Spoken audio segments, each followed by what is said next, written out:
Now.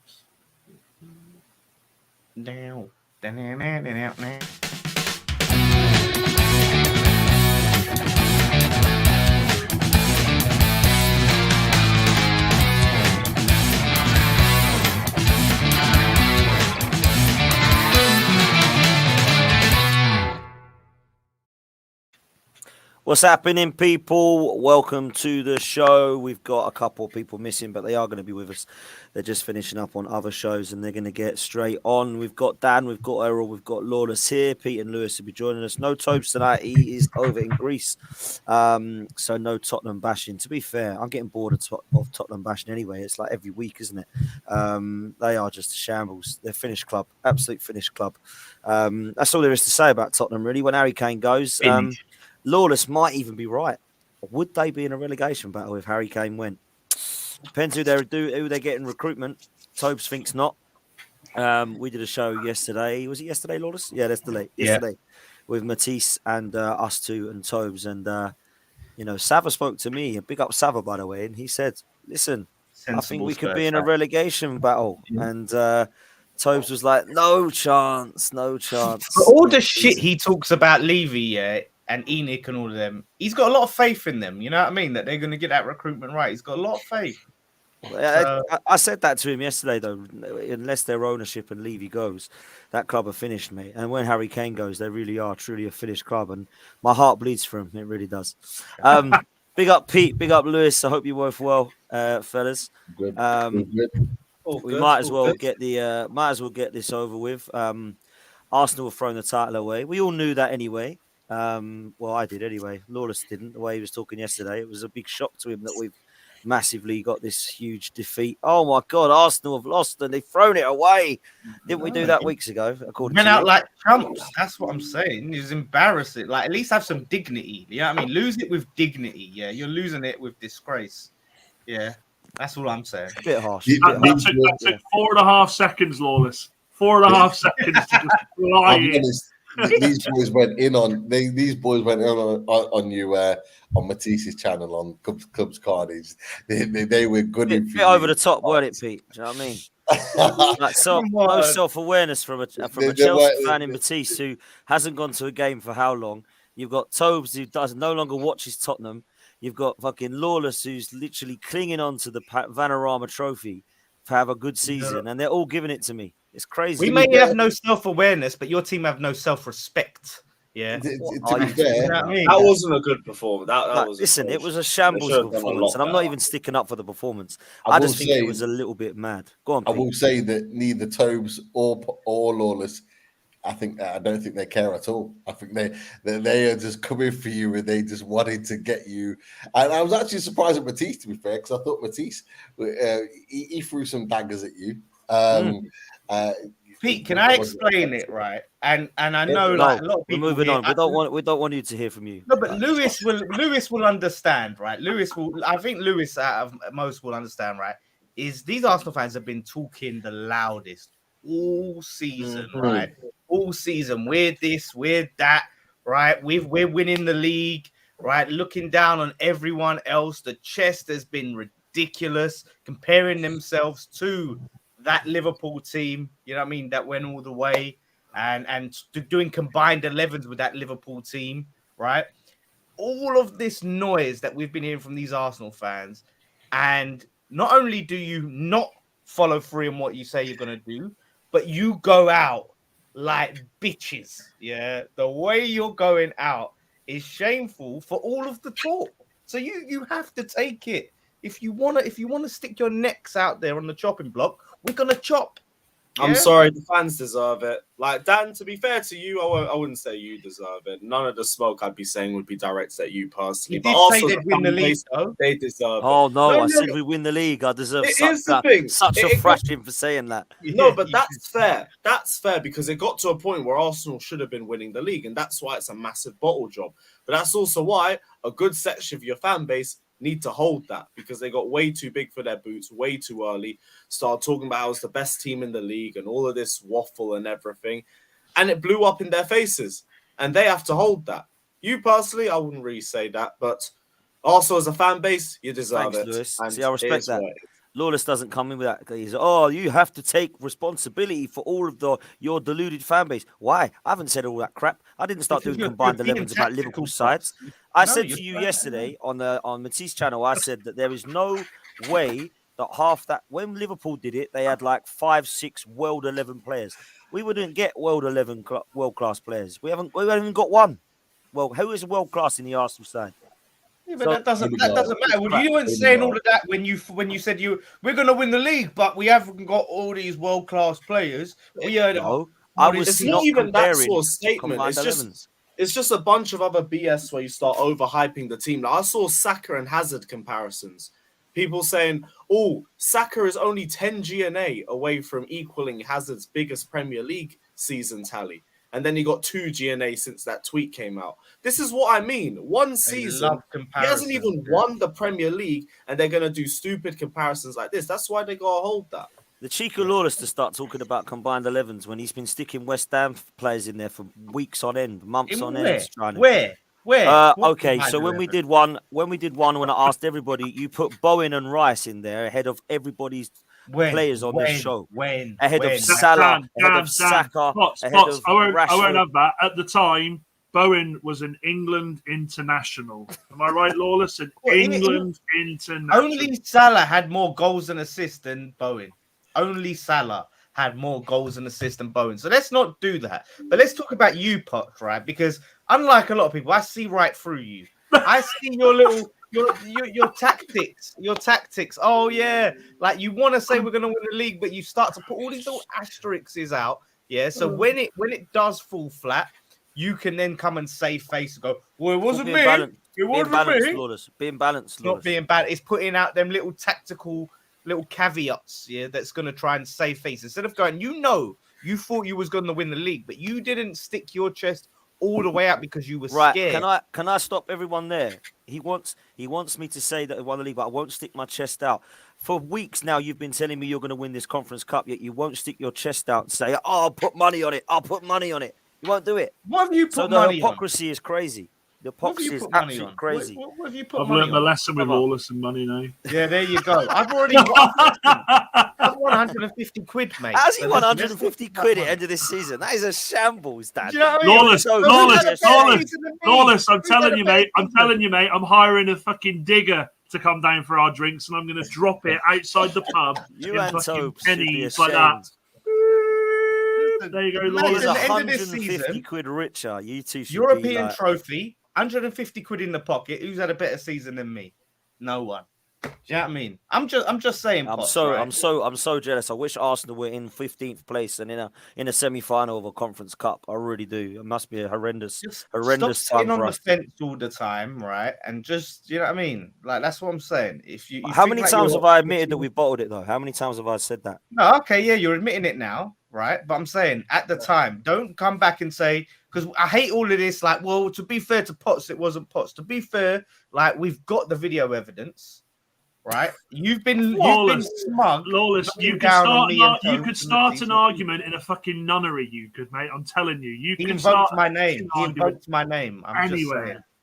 Potts needs to get his right, and after that performance, and this is the thing. Like I said on Club's Carnage, yeah, we're hearing all this talk about this amazing Arsenal team. This is something special. We're building something. Even though we didn't win it, this is laying the foundations for the next season. These foundations that caused most of your fans to empty out that stadium. It's something special. Even though we didn't win it, next season, the future's bright. The future's so bright, your fans walked out on this team, this bright future team.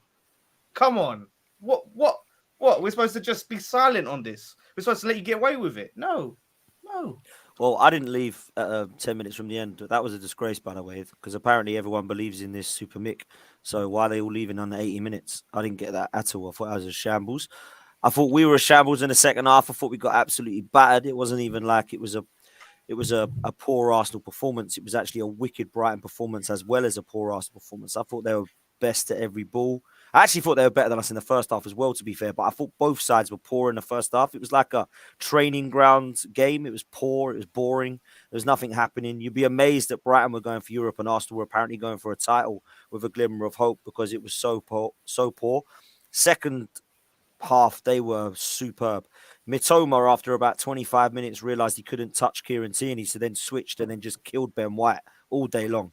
Ben White and Saka, to be fair, Tobes thought Saka played well. I didn't think he played well. I thought both of them were poor down the right-hand side.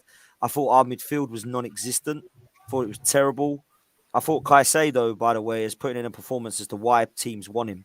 Liverpool and Arsenal sniffing around him, United sniffing around him. You can see why. He is class, mate.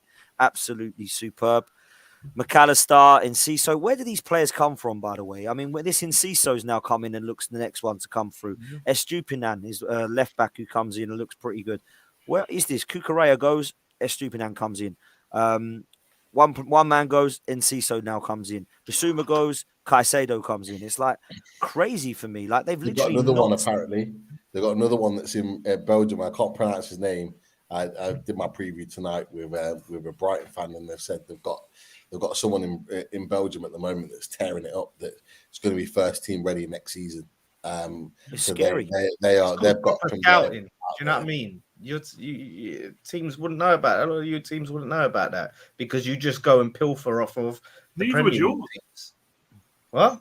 What, and West Ham know about why haven't West Ham picked these lot up then? Why haven't West Ham got all these players? What are you saying? Okay. What is going on? What do you mean? No, I'm just saying it's lazy scouting. It's lazy scouting because all you do. You as well. You can't just say said a lot of us wouldn't know about that. You can't just say us. That's you as well. No, well, we got Rice. You didn't hear about Rice before we got him. Now, you are shameless, about brother. Rice before we got him. You got one player. What? We've just named about Aguerd. Now you're telling me Aguerd's not going to be there for long. Oh, Aguerd, he'll be gone in a couple of seasons. You paid 30 million for him. What?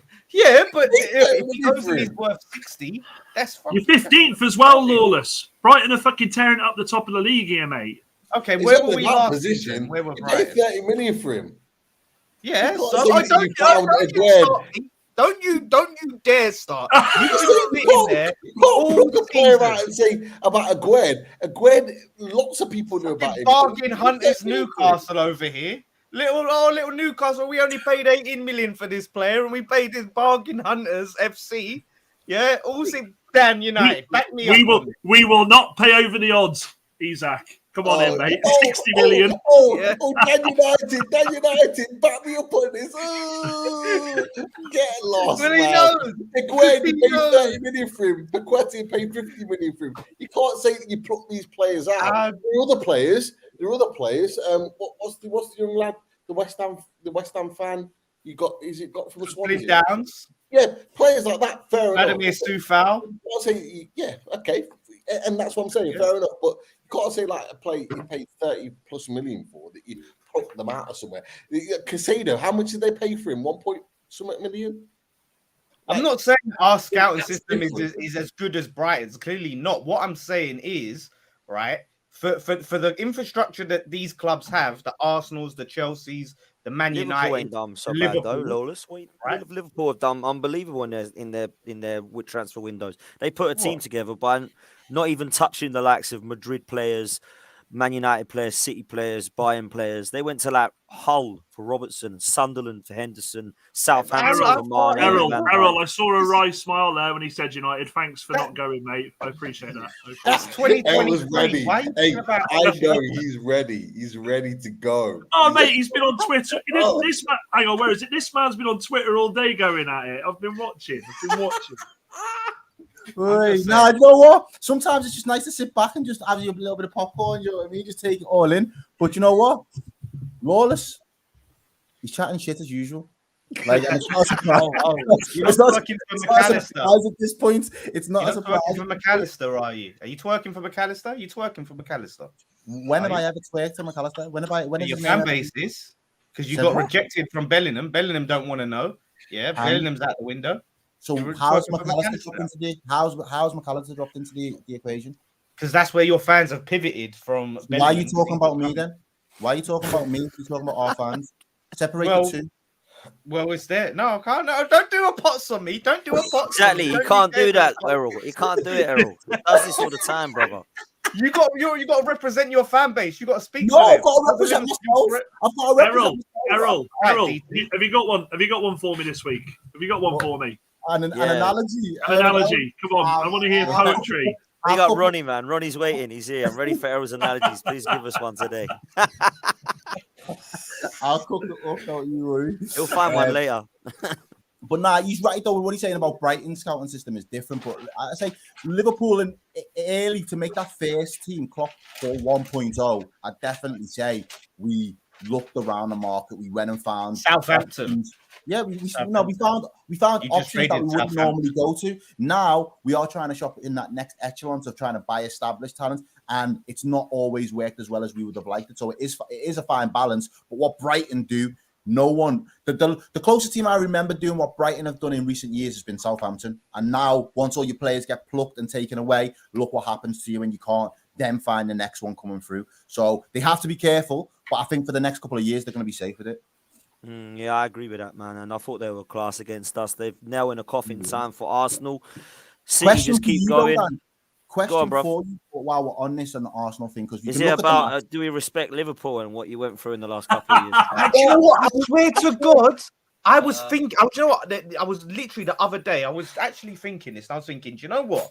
Even though at the time we clowned Errol, it's kind of a fair question because, like, what Liverpool had done at that time, they really pushed Man City all the way a lot of the time and really competed with them. Who said they didn't?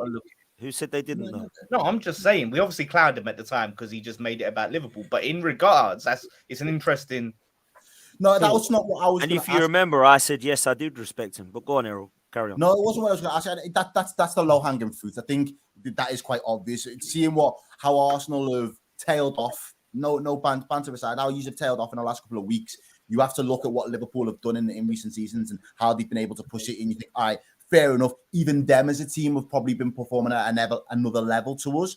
However, what I was going to ask you was, where would you rank, aside from the match itself, if you look at the season now, where would you rank this bottling of the title in terms of titles that have been potentially bottled? So even me, I'm going to have to throw myself under the bus, 13-14. I'm going to have to throw Spurs under the bus. Was it 14-15 when he came second to Leicester? I'm going to have to throw 11-12, yeah, Man United. Where would you say this kind of sits in amongst some of those names you just mentioned? I would say the majority of those are worse than this. And I'm not saying that because I'm a gooner. I'm saying it because Tottenham threw it away to Leicester, not Man City with Haaland. Manchester United threw it away to a Manchester City side that was not this current Manchester City side. It was under Mancini. Liverpool under Brendan Rodgers threw it away to Pellegrini's Man City side. Am I right in saying that? And I would actually say that Arsenal have done 3 now that are of this ilk. 2008, we did it. We should have won the league. Eduardo broke his leg. We crumbled. We threw it away. It was actually by 3 points in the end, not by 7 or 8 like it could be this season. The other one was 2003, 2-3, where we were 8 points clear of Man United, and they went and Dan will remember they turned it around big time and we bottled it. And this one is a bottling, but I don't think we can compare it to the likes of the others mentioned. But that's just my opinion. They said no team has ever been in that position at that time and not won the league. Like that many points clear at that point in the league. No one's ever done it and not won the league. So when everybody else did it, when everybody else won the league, did the people that they beat finish on 95 points? Yeah, but the points tallies have always gone up. No, it does. It does. It's the same. I agree. It's an absolute bottle job, right? I agree. It's a bottle job, but I'm just making comparisons to the other examples that Errol gave, and I think personally, this one is a bottle job, but less of a bottle job than the others. Listen, at the start of the season, I don't know anybody in this panel that put Arsenal near the top 4. So, I think I had you in my top 4. I think if you go back, I did. I had Arsenal coming 4. I said you had to finish top 4 this year just because of the progress was needed. You needed to after last season. Do you get me? So I'll give you that. I had you 5th, I think. I had you 5th. So we've overachieved, but we've bottled it. So you can do both things. You can overachieve in a season, and you can bottle a league. And that's what we've done. Whether it's the biggest bottle job of history, Lawless will probably say it is because he wants to have a go at me. But actually, I don't think it is. I don't think it is the biggest It's bottle job. definitely up there, and you've bottled the most leagues out of everyone. And there's this agenda that Arsenal fans. I'd say one of the other two Arsenal bottlings in 2008 and 2002-3 was worse than this one. That's what I'd say. Okay, well that's fair. We had a better side. There was only one other team that we were going with that were close to us, but were going to nick us. Man City. Does anyone think Arsenal were close to Man City? No, we're not. But this is the problem, though, isn't it? Because Pete will back me up on this. I must admit, sort of 5-6 games ago, I was thinking that I think they're going to do this here, and that's maybe foolishness. But it was just I think you get caught up in the moment, like the results against Bournemouth when you snatch it and you're not used to seeing an Arsenal team do that under pressure. You kind of sit there and you think, could they? Could they? And I was 50-50, and then I know you're shaking your head, Lawless. I know what you're going to say. It's Man City. You have to remember it's Man City, and that this is what they do. It reminds me a lot of what United used to do in the 90s and the early 90s. We'd start terrible in the season. Well, not start terrible, but we'd start slow. But come business end of the season, we'd always be there, and we'd just hit form at the right time of the season. And that seems to be what City seems to do every season now, isn't it, really? We need to stop blaming Man City. And I hear this a lot of excuse. Man City are just too good. Like, Arsenal didn't drop points against Liverpool because Man City were too good. They didn't drop points against West Ham, the 2-goal lead, because Man City were too good. Southampton, right? They didn't drop these points because Man City were too good. I agree with that. I never said that. I never said that Man City are too good for us to win it. I've just said that we. No, that is other fans are saying, "Oh, Man City are too good." I disagree with that. I think Arsenal throwing it away. I've said that. Yeah? We've bottled it. We shouldn't be happy for rival fans. Shouldn't be happy for Man City to win league because it's a farmers' league. No one was calling this league a farmers' league when Man United was doing it. Yeah, in the 90s and early 2000s, they was doing exactly what Man City are doing now. They was dominating. Most seasons, they would win the league. They did 3 in a row. Yeah, they did Twice. like 5 in 7. Yeah, twice. So who was calling it a farmers' league? Who was crying? But no one, with respect though, like, you've got to contextualize the times that we live in. We live in a social media age where people have got access to all of the leagues at the push of a button. Back then, you'd be lucky if you was a big buff on Italian football, because Italian football used to get broadcast. So you might be on Italian football, but you knew the Donnies in that were playing in the Italian league. So you was never going to disrespect the Italian league and call it a farmers league. That type of banter has only really been introduced in the social media age. So when I'm like trying to think about it, like, the thing that I think we don't appreciate from the City's perspective, or the thing that we underestimate from the City's perspective, is at some point, and now that Newcastle are situating themselves where they are, now that Arsenal have hit the heights that they have this season, which has been for a lot of Arsenal fans unprecedented, uncharted territory for so many years, especially within this new team and the nucleus of this team. This is a new and it's a first. As a Liverpool fan, if I would have just been dropped on this planet and said, watch this league now this season, I would have probably said, oh, that team in red looked like they could possibly go on to do it, because I wouldn't know anything about football. Because I'm a Liverpool fan and I know what yous were up against, I have never come off that side of the fence that said City will come good. I rate what Arsenal are doing this season, but City will come good. So what I'm saying is, teams like Newcastle, teams like Potts, obviously the new look Arsenal, teams like Liverpool that need to get the shit together. Same with Lewis's Chelsea. Dan, second season of Ten Hag. Next year, City is all of our ops. We've all got to go to City and try and get blood, because that's the only way we drag them down to our level. I'll be so real with us, because we let City roll us all over one by one, and you sit there and you think, oh, well, there's no beating them. But Dan, I guarantee you, if you would have got 6 points against City this year, you might not have needed to beat Liverpool at Anfield. Yeah. But you didn't.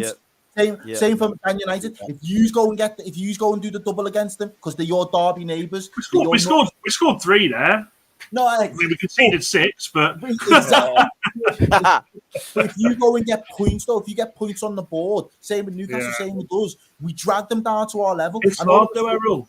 It's hard. Look, you talk to It's someone tough. that knows it's fucking solid, but that needs to be the mentality because that takes the season from having to be a 95, 96 point Well, let's season ask this question win because it. this is a great one from Ronnie, right? And it's linked to what you're saying, Errol.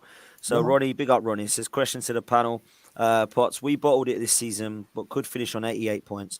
How confident are United, Chelsea, Liverpool, etc., to get plus 90 points next season?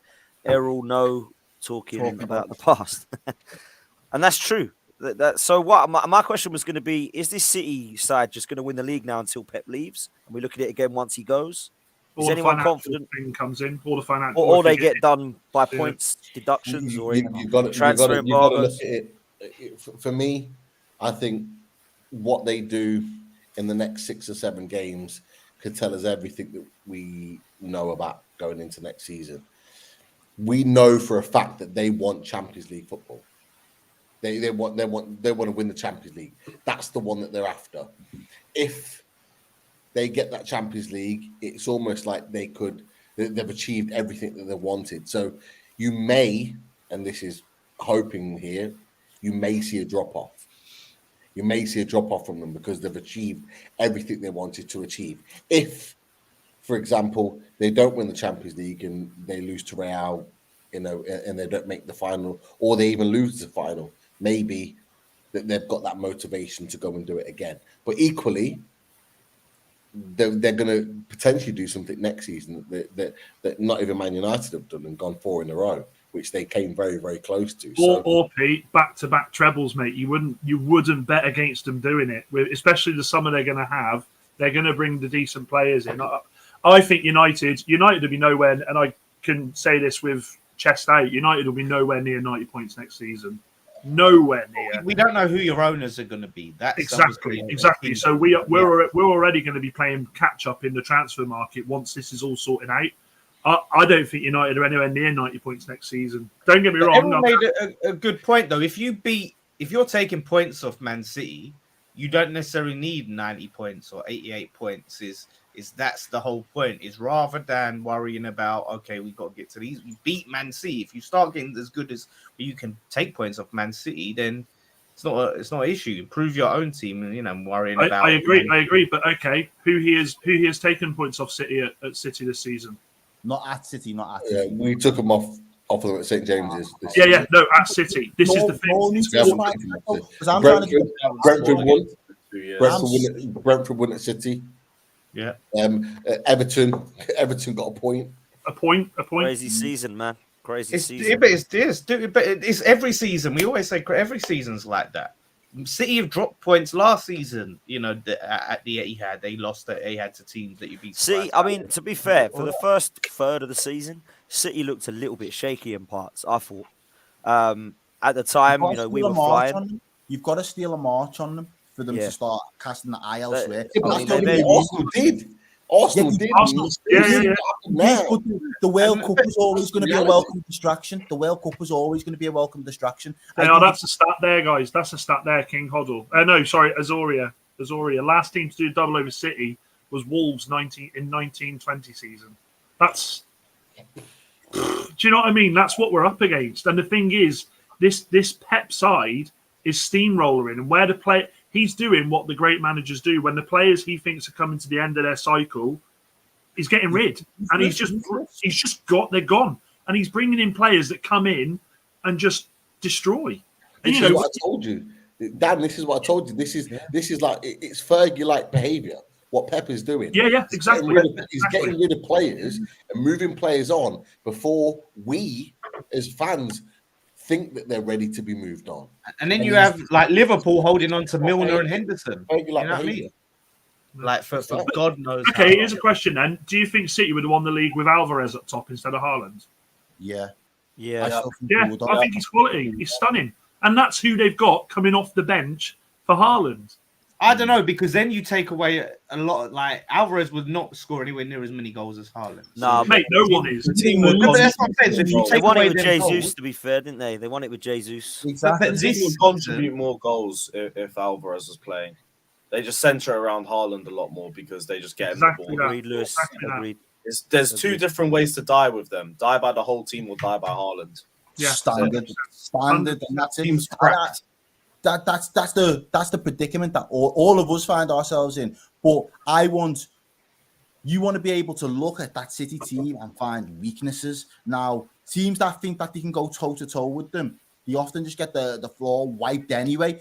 But there's got to be, not necessarily a style, but there's got to be a way that you can punish this City team and make them sweat. And I feel as though it's going to have to be a collective effort. We've seen it, us on our own, saying we'll deal with all the other teams in the league. We've just got to overcome City, and then drawing at their gaff and then drawing at Tottenham cost us a league. 2 draws against your top 6 teams or your top 4 rivals, and you've cost yourself the league. And like, they're the finest margins. We've had it before, and mine said don't talk about the past, but we've had it before when we've got those 90-odd points and the ball's been that close to being over the line. We don't have to see, like, that's the levels you've got to aspire to. So and again, if we was looking at it from last season, if Potts' Arsenal would have stepped up one time, we would have won the league. Same could be said this way around. If we step up and we beat them at their gaff, yous might be in a better position. So it's got to be teams that fancy themselves to go on to win and push to that 90-point barrier have got to start taking points off City, because they can drop points to the lower league teams because they can still bank on beating all of the top 6. I feel like Man City are Thanos right now, and you're calling. Yeah. I feel like you're calling for the Avengers to come together and find a way of stopping it. All of us unite. From happening, bro. Hey, listen, it is going to be a real tough ask, man. But let's move. I'm going to do this together as a free, because all 3 of you are in a chance of this top 4 race. It looks to me as if United and Newcastle are as Big Steve would say, a red shark is coming behind. That's what they should say. I don't know if there's going to be. So I personally still think United will do it. I think they'll win their home games and it'll be enough. But they ain't playing well at the moment. I know they won at weekend, great stuff. But I think Dan would be real, and he has been honest about how poor they've been playing. Newcastle, Big Sam did a job on them. And to be fair, I think they should have won if it weren't for Bamford. Why did Bamford take that, by the way? That was a shambles. What a clown. And then Liverpool, I've got to say, I watched them last night. I thought they were exceptional. Leicester were poor in parts, if I'm honest. Yes. Trent Alexander-Arnold in this. No, I'm not having it. Now, the last time when we done a madness, it was Leeds, and we had Tobes on being like, we've got to apply Leeds tax. We've got fuck the tax. we bodied Leicester last night. We absolutely bodied them. But I'll let you two go first and let you kind of give your thoughts on the predicament you find yourselves in. Do you know what I love is this week, because Pete's lost. Now you're going for Pete. Now Pete's in the firing line. Now he's here. Last week it was me. You should have lost, though, Pete. You should have lost. Well, you could argue that we should have won. No, I can't argue that. I can't argue that. What? Because Pope made a great save. Because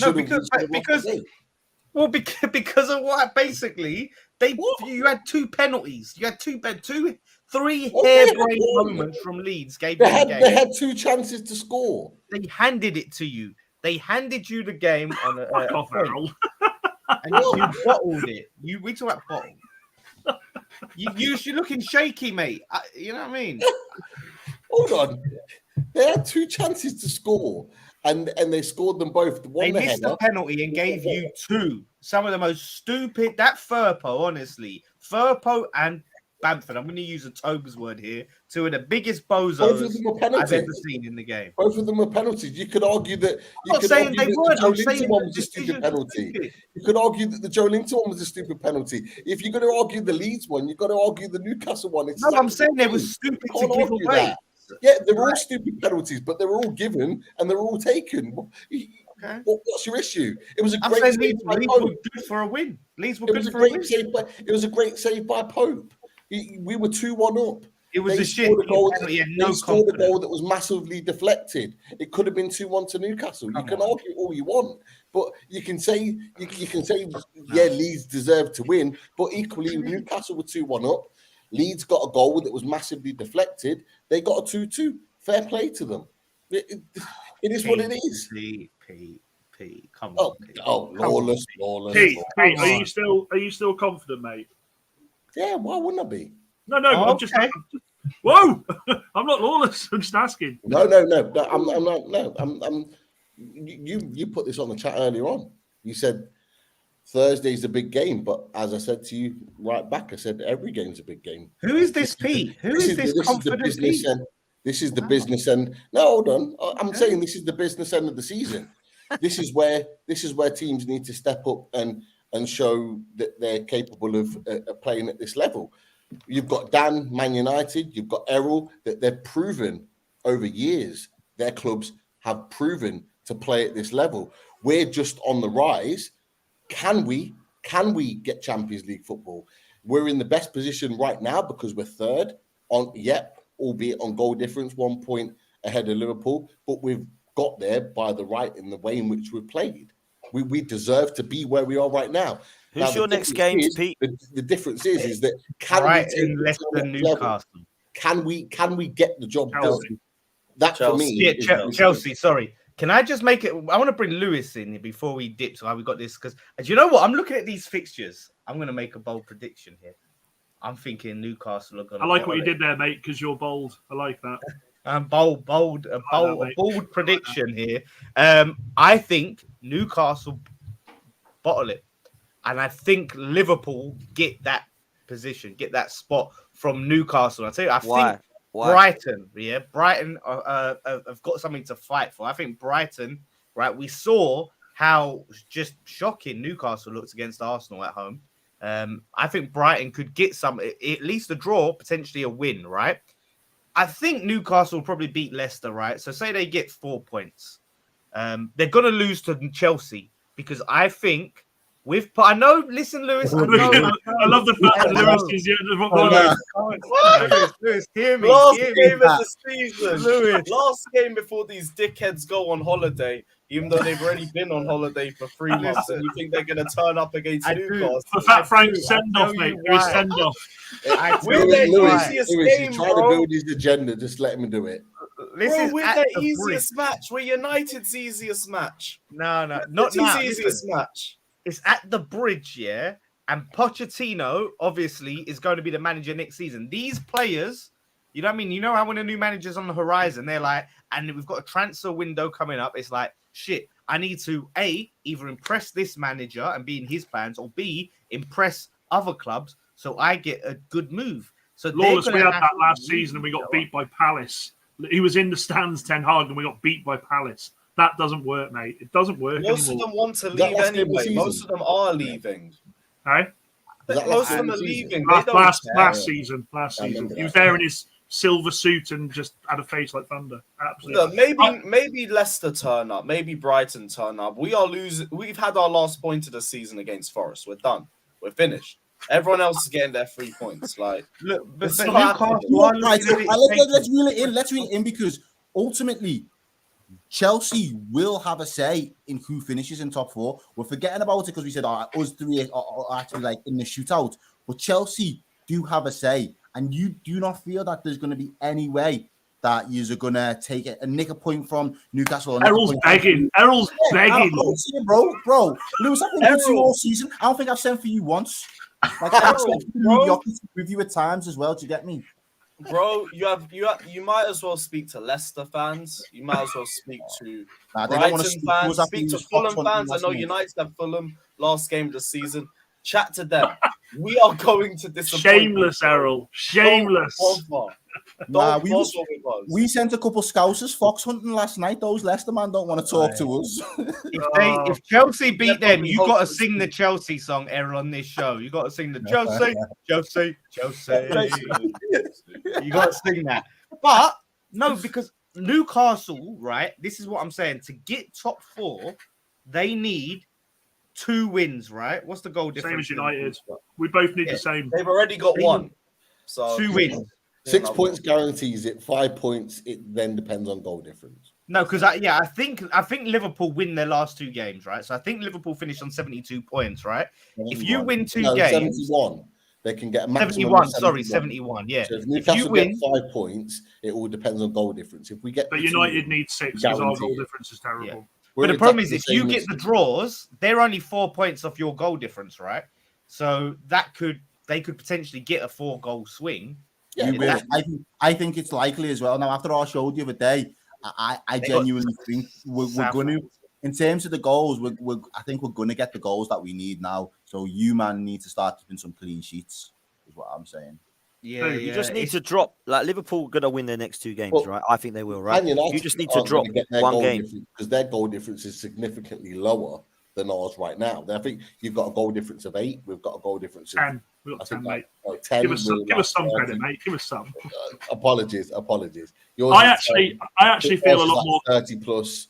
Liverpool. I feel confident now. I must admit, coming off the back of like the Brighton loss and the West Ham loss, the win at the weekend obviously was another clean sheet. Still only 8 goals conceded all season at home. That's just unreal considering how bad we've been on the road. Two home games left. I feel confident, and I also think now that Brighton are mathematically safe. They're not Brighton, sorry, Bournemouth. I don't think we'll be playing the same Bournemouth intensity. I honestly don't. I think they're kind of like Wolves this weekend. Wolves were shocking. The only player who comes out of Wolves with any credit was the keeper. Their keeper was unreal. Made like 3 stunning saves. It could have been 5-0 to United. You see them celebrating, though, Dan Wolves, that Lopetegui was like celebrating like he's won the league because they knew they were up last week. Was it last game? So they're like, boom, relax now. And you could tell they did. They were shocking. But, Pete, I have to say, man, if it is going to be a team to drop, I actually think United, well, I think United will beat, you got Fulham at home, Dan, and you got who else? They got Fulham and Chelsea. Chelsea, that could it's be a not hard one, crazy though. to think that they get Fulham 5 points. and Chelsea. But the other thing you got to remember though is this week saw the return of Varane, so we're not playing short. We were able to put Shaw back at left back, which means that gap has been plugged because obviously Malacia has been there, Dallow's been there, so we've got a left back and we've got 2 centre backs there now. So I kind of feel a little bit more confident now that we're not patching up the defence as much. Devil's advocate, Fulham not looking for revenge after the FA Cup. Mitro is back now. He bagged at the weekend. He's They could look up for it. Yeah, no, I agree. They probably are, but then at the same time, like I said, United's home form has been scary good this season. You know, lost once. That was the first game of the season. Yeah, but the thing is, what about a draw though? Draw is possible. Like I said, if you get 5 points and Liverpool gets 6 goal difference, you're out of it. Oh yeah, 100%, mate. That's what I'm saying. We need 2 wins. We have to get 6 points. We can afford to.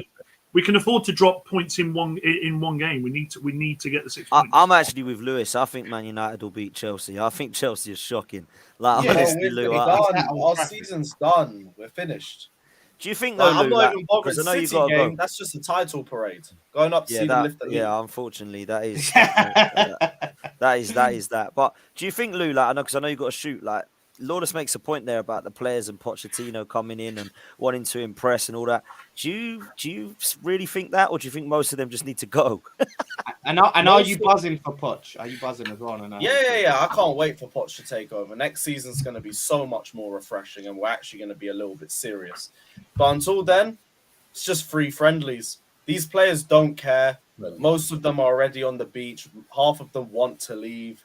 The managers. Errol looks upset. Look at Errol's face. He's there like, is nothing to rely on with us, bro. Dan gets it. You haven't even said like, "Oh, we need you to win on Sunday," and we're not going to win. Fucking Man City away. You're having a laugh. Like we're going up there. Lewis, Ty thinks you will. No, I don't expect Chelsea to go and beat City, but I expect you to be able to put a performance in against Newcastle and fucking Man U. Do your players not feel? I don't even know how we got 4 points in our last 2 games. But you're on good form. The form, when you look at form, you're in form. Whoa, Forest, we got 4 points. Yes.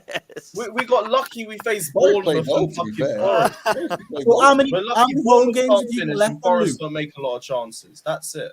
How many home games have you got left then? Newcastle's at home. Just one, Newcastle. And that's it. You have got to put in a performance. You can't go out like that at the end of the season. Errol's going to be in the Chelsea fucking home team, giving them a fucking talk.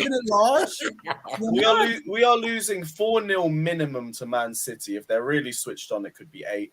United probably lose by 3 goals.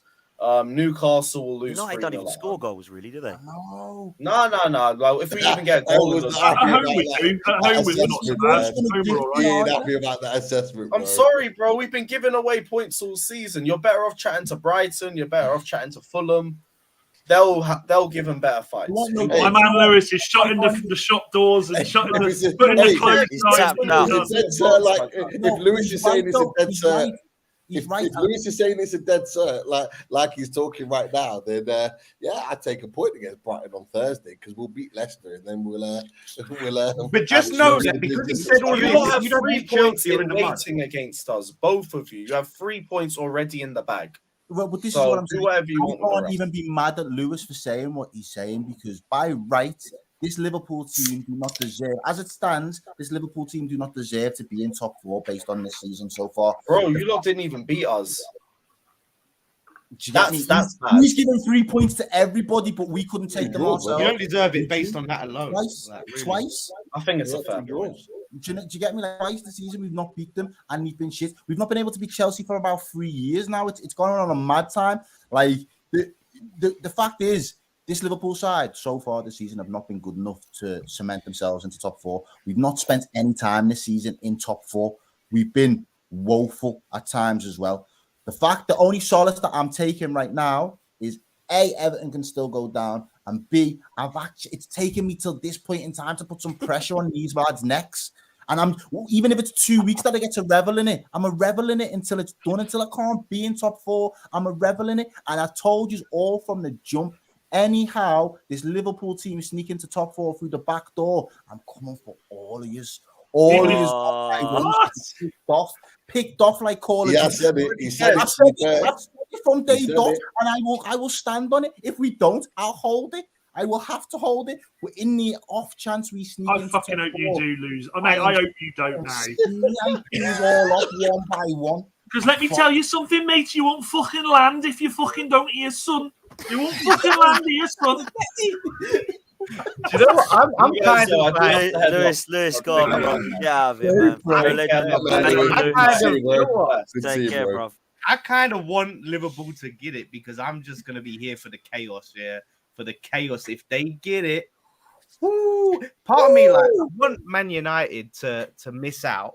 Right, part of me wants that to happen. Just obviously, Dan's in the mud, but part of me doesn't because I know Arsenal fans will use that as a way to, you know, if Man United miss out on top 4, they'll try and deflect and say, "Oh yeah, everyone look at Man United, look at Man United," right? So obviously, we don't want that.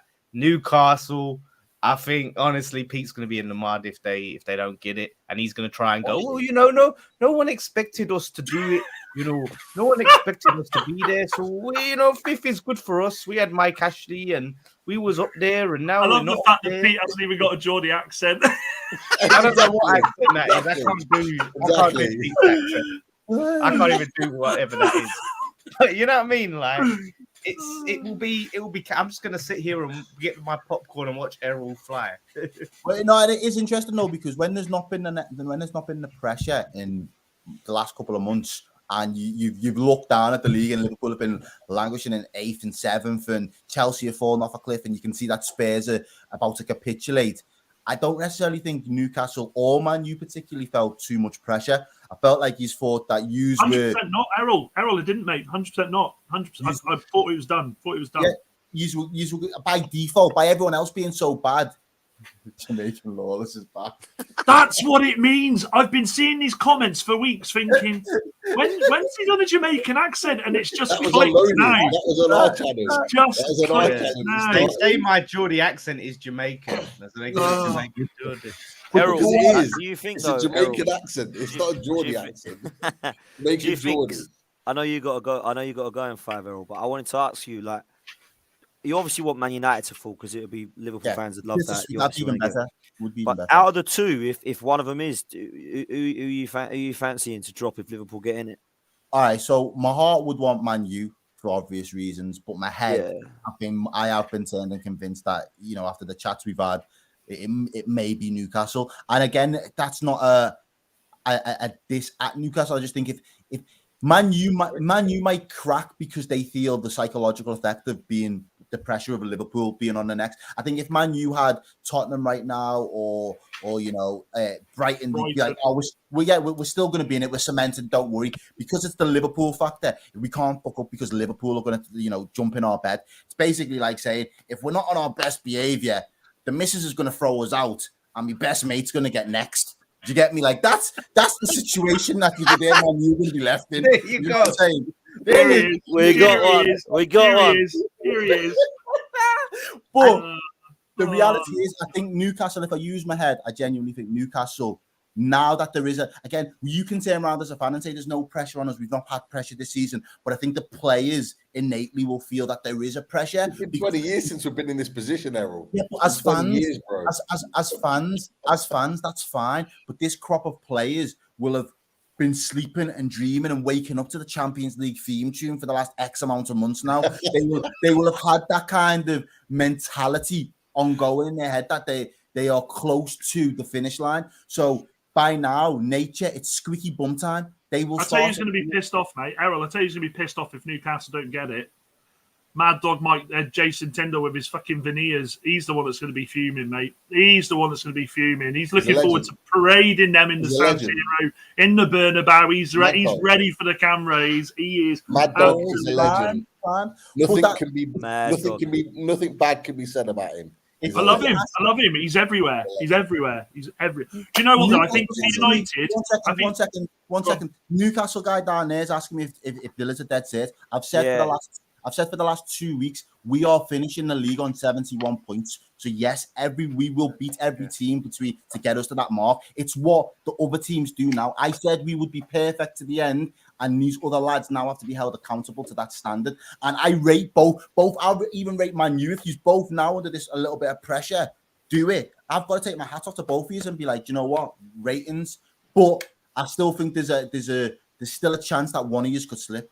If it's for me, United, you'll never live it down. What I don't want. Yeah, I agree. What for me, my hope is 7 of our last 9. Is there any Man U games that you think could slip up? Bournemouth, because we're playing away, Pete, because we're fucking awful away. That's the only one for me. If my ideal world, we beat Bournemouth and then we beat Chelsea. That's it. Job done. Last game of the season. The players get to walk around, well, thank you very much, great season. I'd love nothing more than next Thursday after the game to sit there and go, whew, thank fuck for that. But if it does go down to the last game, I know it's at home, but this is what where are the last 3 games. Ronnie's asking, what are all your last 3 games? Man, Dan, how many have you got? Mine. Ours is Bournemouth, Chelsea, Bournemouth away, Chelsea at home, Fulham at home. So yours is Fulham at home, last one. Yeah, right. yeah. I just hope if it's tied up by Fulham, I'll be a happy man. If we go into that weekend, it's going to be edgy. And I tell you what, some of those players, they've let the fans down before when it's mattered. This is where I lose a bit of trust in a couple of the players. So we need to get it done by the Chelsea game. Have to. Pete, yours are what in order? Yeah, we've got Brighton on Thursday at home. We've got Leicester at home on the Monday. And then we've got Chelsea away, last game of the season. And Errol? We've got Southampton, the last game of the season, and we've got Aston Villa on the weekend. Yeah, you got the better fixtures, man. Yeah, we do. But to say it's not in our hands though, so all we can do is get that 71 points. And Villa is still fighting for Europa Conference, man. Well, I get, and I respect that, and I'm not again. And I said it to you. I said it to you on your show the other day, Pete. I think if you would have the way that we've played the last 9 games, if the last 2 games for us now happen to be Chelsea that we've drew with, and it was Man U that we had lost to earlier in the season, I still think this Liverpool team put them to the sword right now. And I know Tobes had the caveat the other day of you might be getting the results and you might be grinding it out, but you aren't playing well. Yesterday's performance, you can't tell me that did not look like Liverpool from 12 months ago, even a little bit further back. We was all over Leicester yesterday. Leicester didn't have a Errol, I think Trent in that new position. I still don't think he's an out-and-out right back. I don't. But in that new position, he's scary. He is scary good, isn't he? Ridiculously good. And even an unlikely source in Curtis Jones popping up. Like, we scored 3 goals yesterday. We didn't concede nothing. We scored 3 goals, and not one of our front 3 were on the score sheet. Like, we haven't done that. We haven't scored more than 2 goals from midfield in I don't know how many months. So we finally, I don't want to say finally, but at this moment in time, we are probably, outside of City, the most informed team in the league. What year did you do it last, Pete? There was Errol. There was a season. There was the season where you lost all your centre backs. It was the year after we won the league, so it was 2021. You just snuck in, didn't you? Right at the end. Was that a Chelsea expense? Was it Chelsea's expense? Chelsea's expense. Was it Chelsea or I thought No, it was Leicester. Leicester and Arsenal. Leicester and Arsenal, I think, as well. Yeah. Chelsea snuck in and got 4th. Leicester in 5th the whole season, or 4th, pretty much up until the last 2 games of the season, and then you got it last. Anyone not writing off Brighton? I think it's too late. I think it's too late for Brighton. I think they can only get Man City, and they got City. I think it's too late for Brighton. I think they can only get 70 points. So again, but Brighton getting Europa, if they get Europa, well, I mean, saying that, not a dig, Errol. If you finish, is it 2 teams get Europa? Yeah. Oh, right, okay. So, I mean, that's an amazing season for a minute. Europa League football it's stunning. We got Billy, man. Billy saying Errol Trent will be in Kamara's back pocket on Saturday. Say less. Right now, Trent's looking like a world beater, bro. So that's a big statement. Like that's a much crazier statement than anything I've said tonight. Let me tell you. I'll tell you what, mate. He walks into the Southgate side in that position.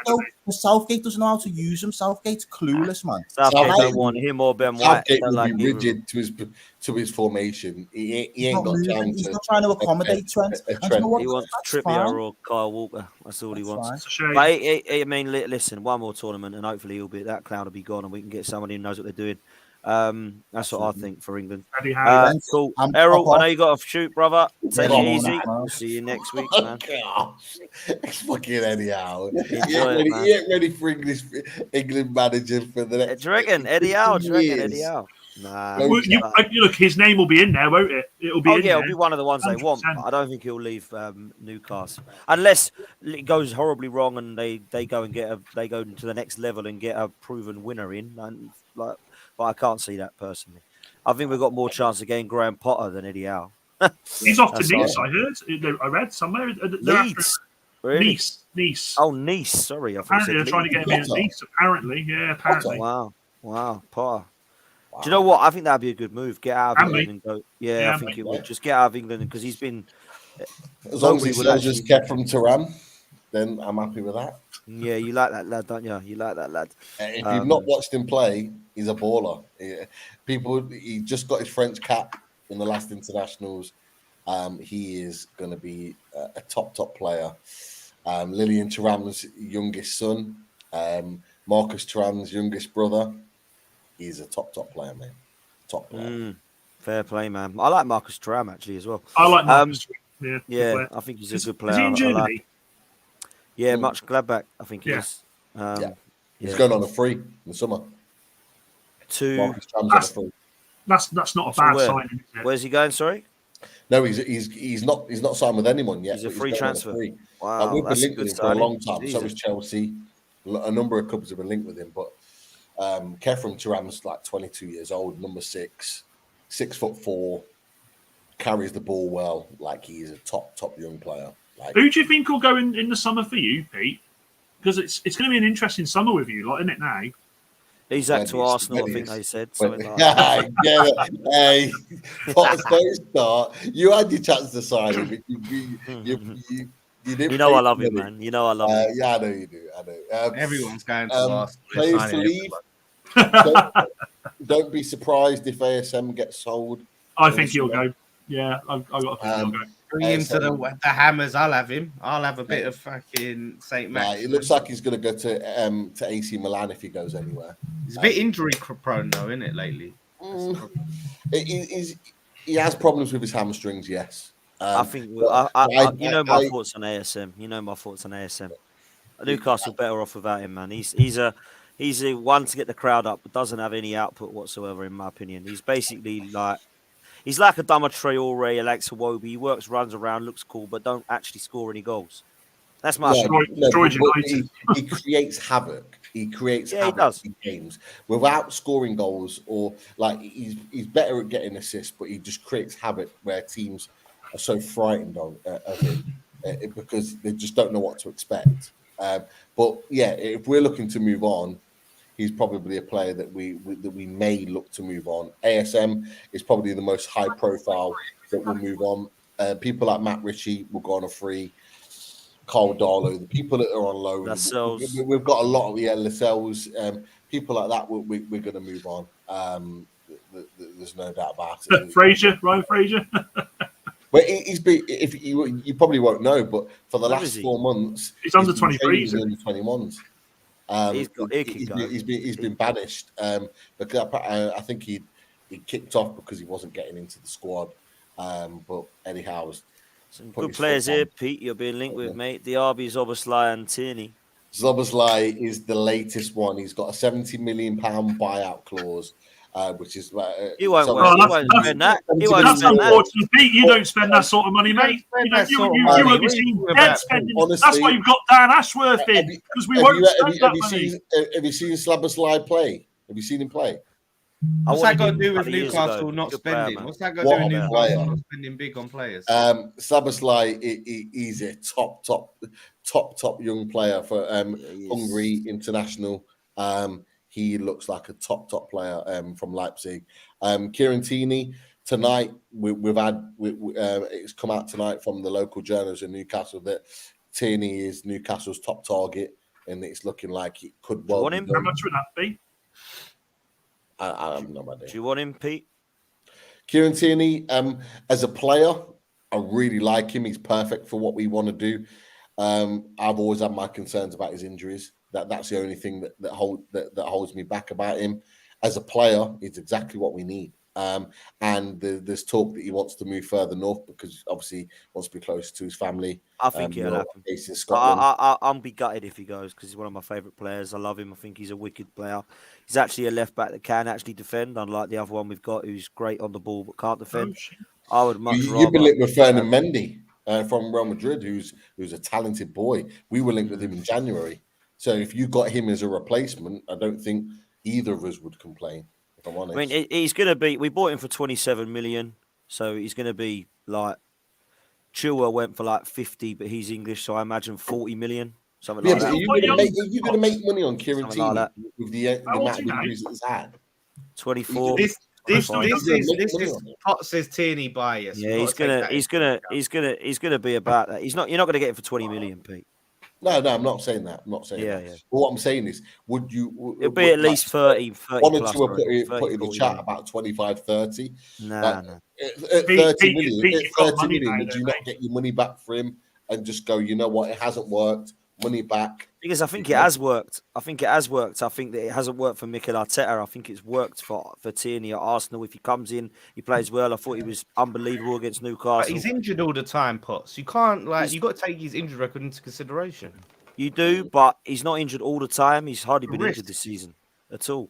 He hasn't been injured at all. He just hasn't played. That's why. Yeah, exactly. He just hasn't played. So you can't say he's injured. If he played, he probably would have he ain't bloody played, has he? You can't say he's been injured. He hasn't been injured once. You can't get injured if you don't play. Tomiyasu's been injured for 2 whole seasons, mate. Pretty much. He's played about 12 games. It's a shame that Tomiyasu. I like him. Yeah, he's a good player. Tomiyasu. Hey, you know what I'm like with these Arsenal players? It's Nketiah or whatever, isn't it? Normally. Is it Nketiah I call him? Tierney would be a good signing. Zoboslai would be a really good signing. I liked him when he was at where was he at before? Bloody hell! Before he went to where? Where was he at? It's going to really bug me. BBC have just reported that the Alfani's gone back in with an improved bid for United. Yeah, I think. Mate, the Glazers have played that. If he does get it, the Glazers have played a blinder, haven't they? They've released it through the press. They're going to go with Sir Jim, knowing that Alfani will go right. I'll pay because they wanted 6 billion all along. So they've played an absolute blinder there if they get it. Yeah.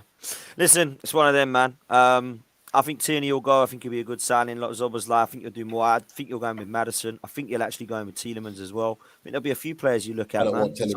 I wouldn't trust any of them. If you watch what he performed last night, Jesus Christ! I'm with you, Pete, on that. I wouldn't trust a pair of them. Yeah, I'm not saying that all of them will be definite, and I don't think all of them will be great signings. But I think they'll be the players you'll be linked with. Who you get, God knows. Let's go to Lawless for your. I mean, Brentford, you just rolled over and died. You're on the beach. Who cares? You were a shambles as ever, and now you can't be a shambles, mate, because you've got this cup conference league. to win? Europe. Obviously, less is the Europe portion of the Race for Europe show. It wouldn't be Race for Europe without talking about Europe. So that's Pete, you've been up all to much this week, mate. What have you been up to this week, bud? How are the kids, mate? Are they all right? Yeah, all good.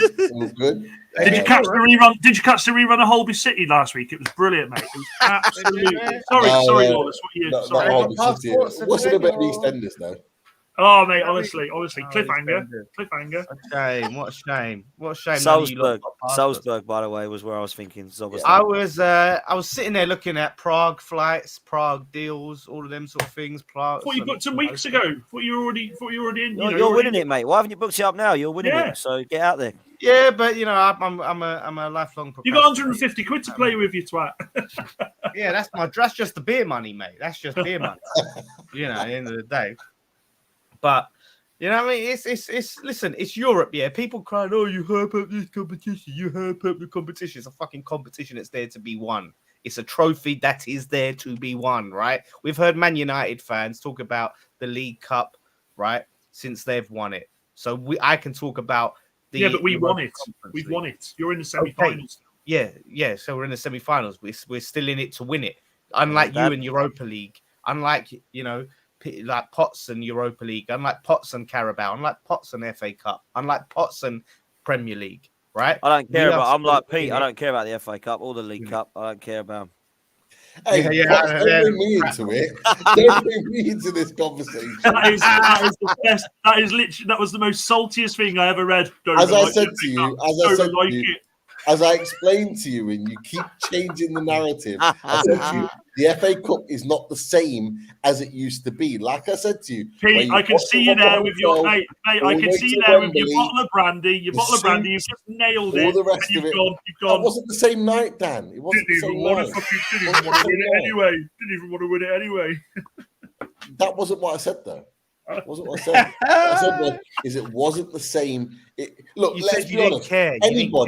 Anybody out there, is the FA Cup the same as what it was in the late 90s, early 2000s? Yeah, but what's that got to do with anything? Mate, was Claudia Schiffer the same as she was in the 90s?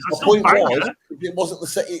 It's not the same competition as it was before. That was my whole point. I understand Premier League isn't the same as the first division. And this is the thing. Potts understands my point, but he still wants to throw it out there whenever. I just like it because these two are just. I have to say it's good at the moment, mate, because we're in the final against City where we've got no chance. Oh, Dan, you better hope. I tell you what, you better hope you try and win that saga, because if you drop out that top four and you lose that, what a season that will be! Oh my god! But if we win it and we get top four, that's 2 cups and top 4. That's not a bad season at all. Can I ask a quick question, Lourdes? Is the Europa Conference League what it used to be years ago? Well, I think it's gone on to new heights since Jose Mourinho won it. I think that added some credibility. What, 1 year? Well, who won it the year before Mourinho? Does anyone know who won it 2 years ago? Well, it depends. Remember. You can just, Oh, did it not exist? Oh, sorry. Someone said it didn't exist. This is what I mean. Do you think there was fucking people back in like the 1920s or whatever it is going, oh, you want to, if you're in the FA Cup? Oh, well, that didn't exist. That didn't exist. That's the 1920s now. Or whatever. Do you know what I mean? But I'm saying like, every competition has to start somewhere. League Cup, yeah? It does, Wallace. It does. Europa League. So it starts. So basically the first team, let's just mug off the first teams to win the Champions League because no one won it before them. So that's shit. First teams to win the Europa League. First teams to win the Premier League.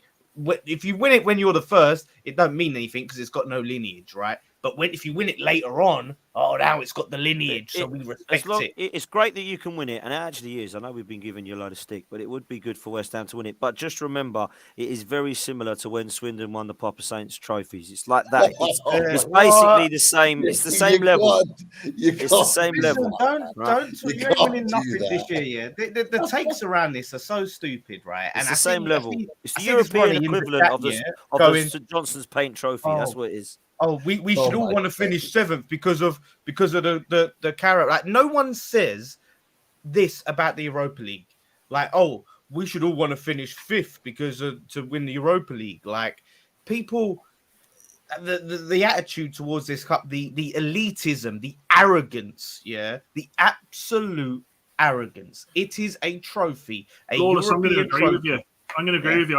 I think you're right. All small teams like yourself should be hoping to win a cup like Keep this. wanking I over the agree, League Cup, mate. I agree. Keep I wanking agree. over the Carabao. I agree. Carabao. It is a small Carabao, club's dream mate. to win the Tesco trophy.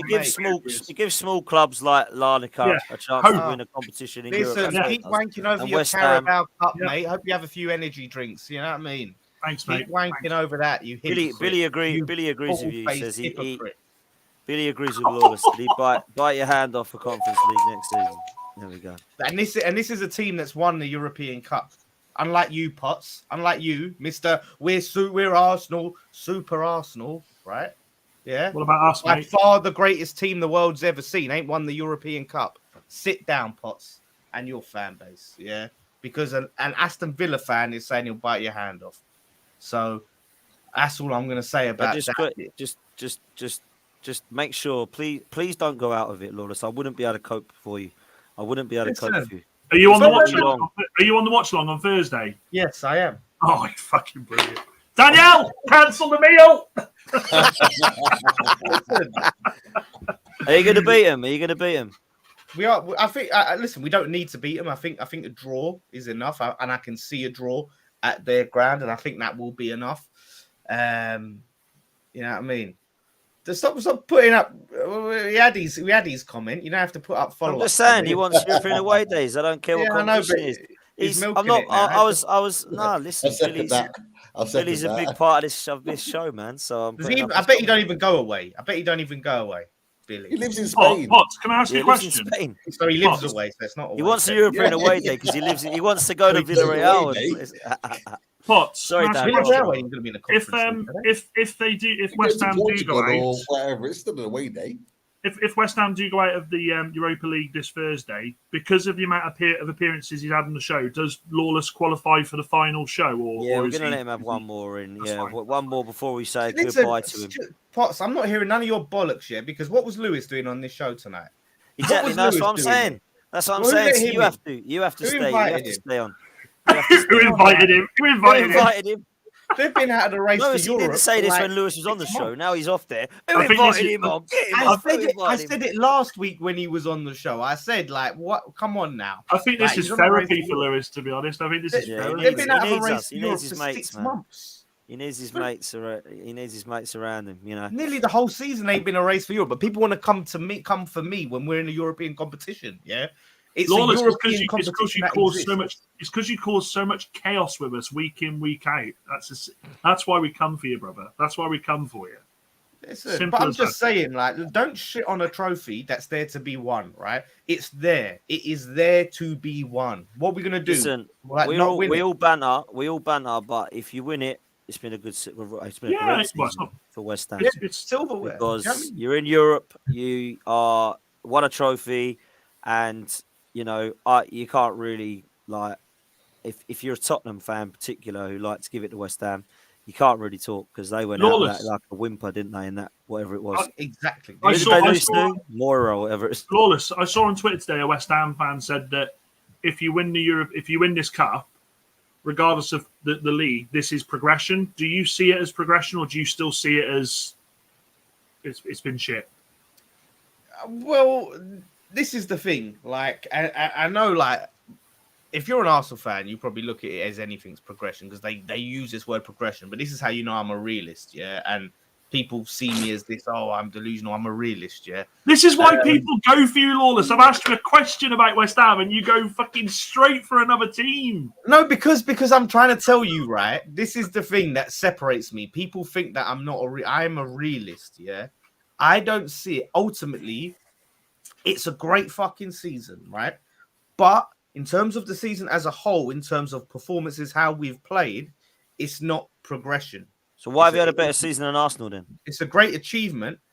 Well, no, but I'm saying we've had a better season in terms of success. We've had a more successful trophy season. We've had won one. We've had a more successful. We haven't had a better season. You have to add trophy. Financially, you won't have had a better season, will you? I should imagine. But the thing is, Arsenal fans are trying to say that they've had a better season than Man United, right? Let alone West Ham.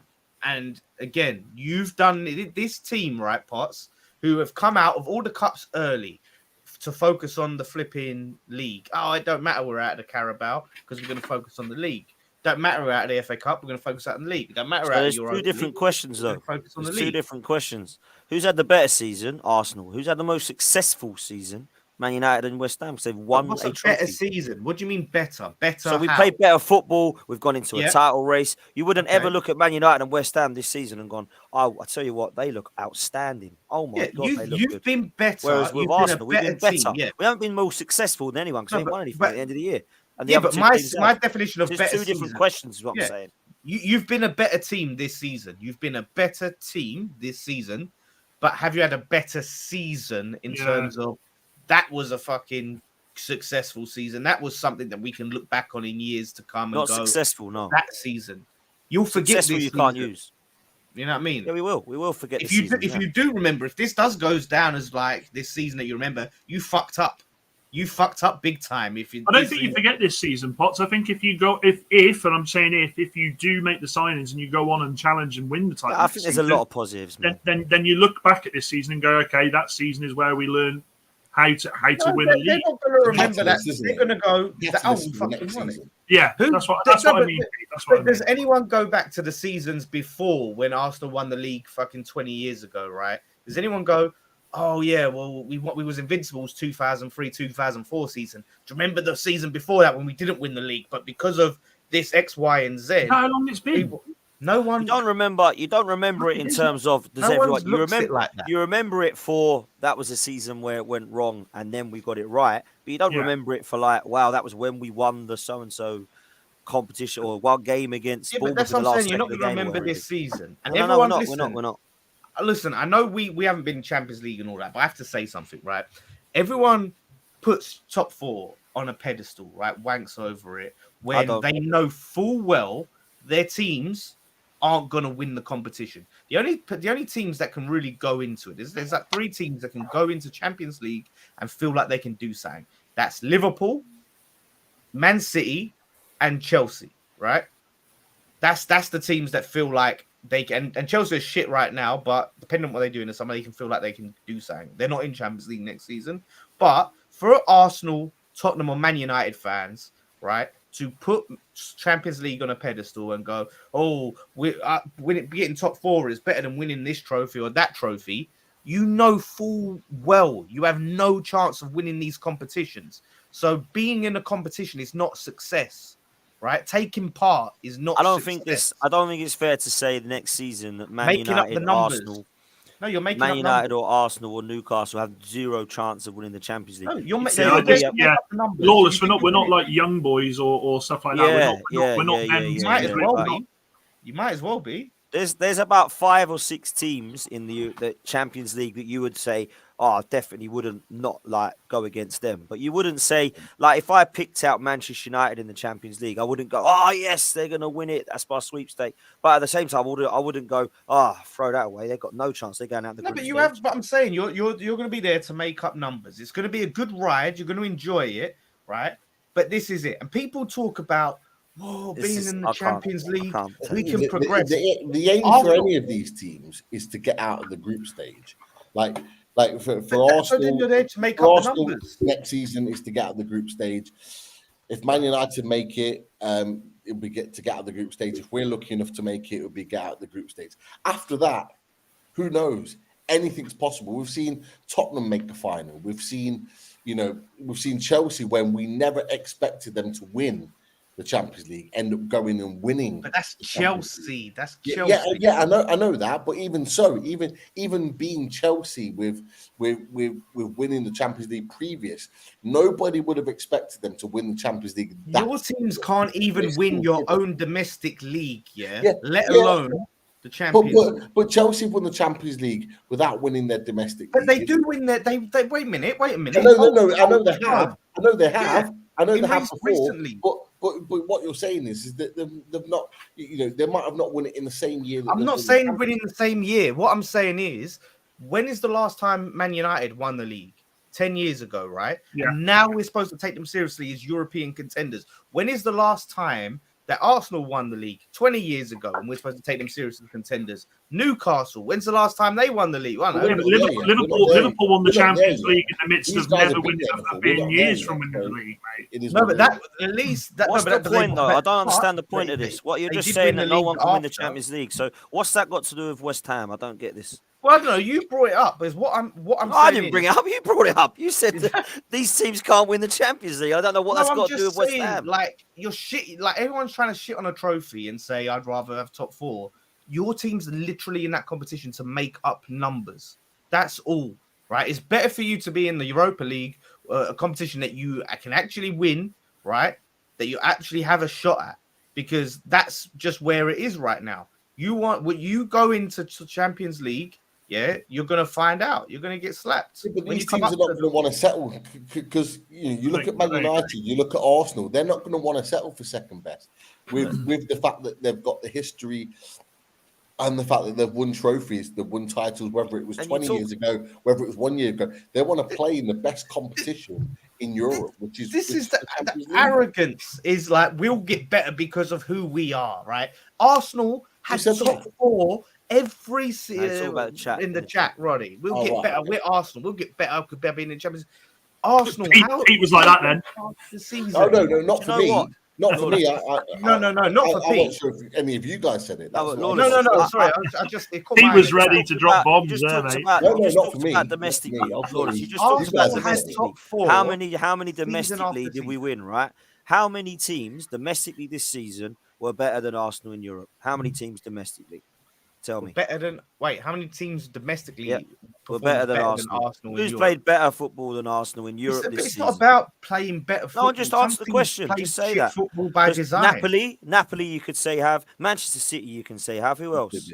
Well, but it's not. You would have never seen. You would have never expected Napoli to get into the final four. Napoli have been outstanding this season. Or win the Italian league like they did. There you go. But they won their league and got into the final four. There you go. I just think we're looking at Champions League and going, it's only really Man City that can win that. Because everyone else. They won the league. I never said it was only Man City. They were in the quarters. I said Man City, Liverpool, and Chelsea, the only teams right now that can go into it. So in the top four go this season, which is probably going to be Arsenal, City, Newcastle, and Man United.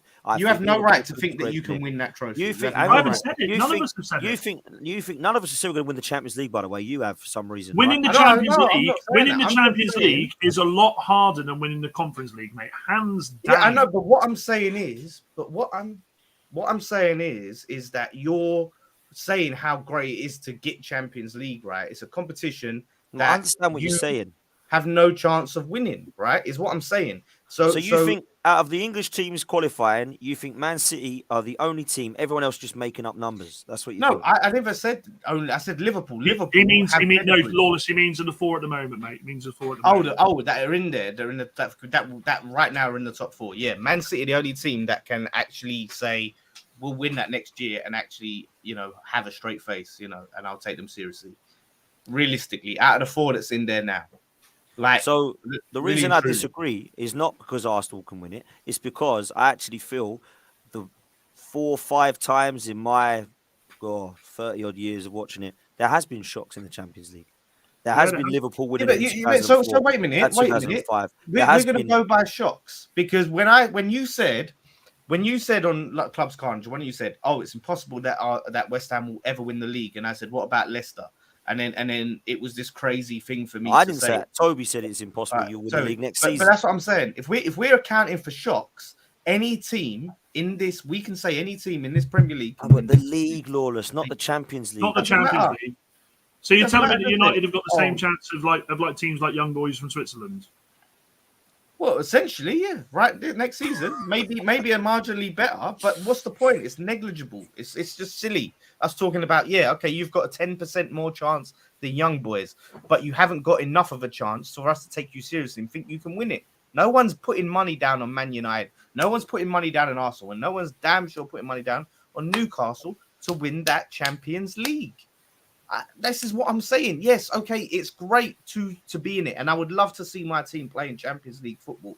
It's great, okay, all of that stuff. But what I'm saying is, what's the point? You'll be making up the numbers. Yeah, what's the point? You're making up the numbers for it. No, but that's it. But it's cool to see. But essentially that's what you are. But to shit on another competition, go, we're in the Champions League. Yeah, you're not going to fucking it's win a it. more Good elite. It's a for more you. elite competition. It's So a league you're always competition going. that you're not going to fucking win. It's Yeah, a but league you're always competition going. you're not gonna win. You're not going to win it. You're not. So if I said West Ham are finishing Not happening. fourth next season, you'd go, "Oh no, thanks. We ain't going to win the Well, I'd championship." say that's Just great give us because look, give for us us, 7 because we can win that. We've proved we can win that. We'll get to but the okay, 7. it's progression in the league. It means we're good in the league. But I would love to win the Europa League. I kind of rather half win the get what you're Europa saying, League but than- I don't know that I fully get all this thing agree with about how being in the Champions League, it's going to make Arsenal, we're going to be able to do this, that, and the other. You was in the Champions League consistently for what, like 20 years, and you got worse. You got worse and worse and worse being in that Champions League. And it's only now you've come out of it, right? this comment. And yeah, but you're misrepresenting what I'm saying. I'm not saying, oh, don't be in it because you're not going to win it. I'm saying let's not shit on other competitions, right? And say, oh, well, you know, we're in the top 4 and that's better. I'd rather be in the top 4 and win that when you're not going to win it. I'm talking about comparing it to trophies, to actual trophies We'll can find win. out. Don't shit on my trophy when all you've got is a top not your 4 trophy. You ain't won it yet. Your trophy. Right, my soon-to-be trophy. All you have. Don't is a shit on top my 4 semi-final of trophy. a trophy I might win. All you have is a top 4 trophy. That's all you have, and it's not a real trophy. I know I agree with Wenger that. tried I to agree say with it that. was. I know Well, Wenger everyone else tried seems to say think was it a is. I trophy. mean, like, I love Errol, but he's come on here today getting very excited about getting top 4. So yeah, it but must no, be a because bit at the end of the trophy. day, where they've been and the chance as well for them to shove it in Man United's face, it would be great for them. I'm just saying, like, people Yeah, but it's still the automatically same as what think we won, though, which is nothing. people automatically think Arsenal are going to be like, oh, we're going to be better next season, and Champions League's going to do this, that, and the other for us. I hope we are. Otherwise, You're Arteta gonna needs be to go. If stretched he's not going to be further better than next what we season. have this season. There's no You progression, can't just play the young lads like the B team in the Champions League. You ain't going to be able to do that. No, I agree with that, which is I why agree. we can't You do have to that. play first team, then first team. You play your squad rotation when you're in your domestic cups and you go for the other 2 big ones. That's what we got. We're not- But then, we can't Lawless, keep doesn't that doing allow it. them to attract better players for a squad? Okay, but these better players, right? This is my point. With it attracts the better players. People automatically think like, okay, you're attracting better players. These players are going to work out. These players are going to be a success. Look at Chelsea attracting the better players, right? It's not a given. People are just sitting there going, "Oh, we're going to be this next summer." So why is it a given? Why is it a given that Arsenal will go downhill next season? Tell me. I'm not 'Cause you saying think it's they a, will. but I'm saying there's a good. No, but you think they will because you think it's crazy to think Arsenal will progress. So no, but I said it's crazy to think that you'll win the Champions League or have a chance of winning the Champions that's League. fair. What's progression? But you said you said it's crazy for Arsenal to expect to be getting better next season and be there again. Why? Listen, no, because I just think you're going to be stretched a lot further. Yeah, okay, you can sign more players, right? Of course, those players have to come in and hit the ground running. You also have to replace the players that are leaving or on their way out or fading out. Partey, right? Look how much you've relied on that guy, and that's the same with United though with Casemiro, isn't it? Yeah, like so before improving, going, isn't he?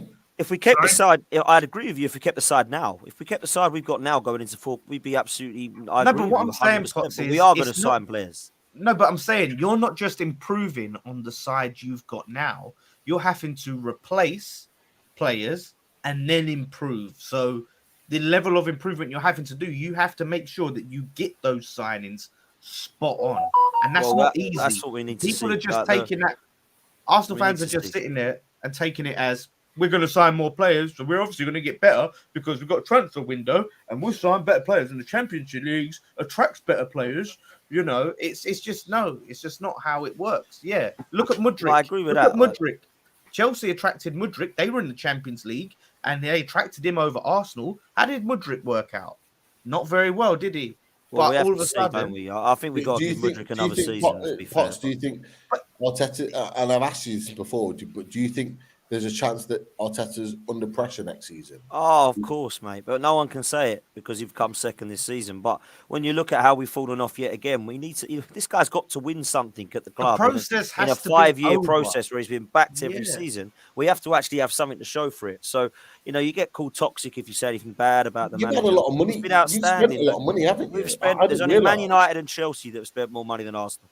They are the only two clubs that have I spent didn't more. realise You they have spent to that have much something money. to show for it, man. You can't have £500 million, I think it is now, that we spent. It will be near, if we spend the 200 to 250 million that apparently Kroenke's given us, we're talking about getting closer to £1 billion in a process that only one manager has been a part of.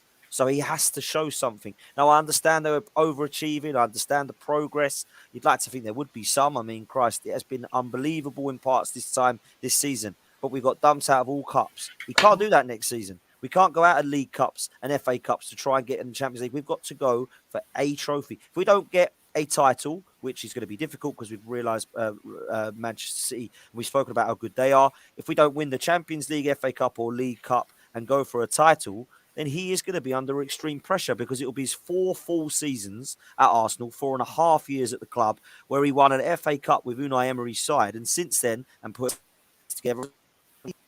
So we do need to look at that in seriousness and say, yes, Mikel Arteta may be under pressure next season, but I hope that he's not and that we go to the top and we can win something big and progress. But he needs to There's be, no process now. The process is now. Process is done. Process is no more. It is. Yeah, It is it's kaput. not. We are here now.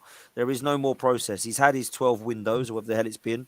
We need to now go and win something. Now we've got a good side, a good first 11.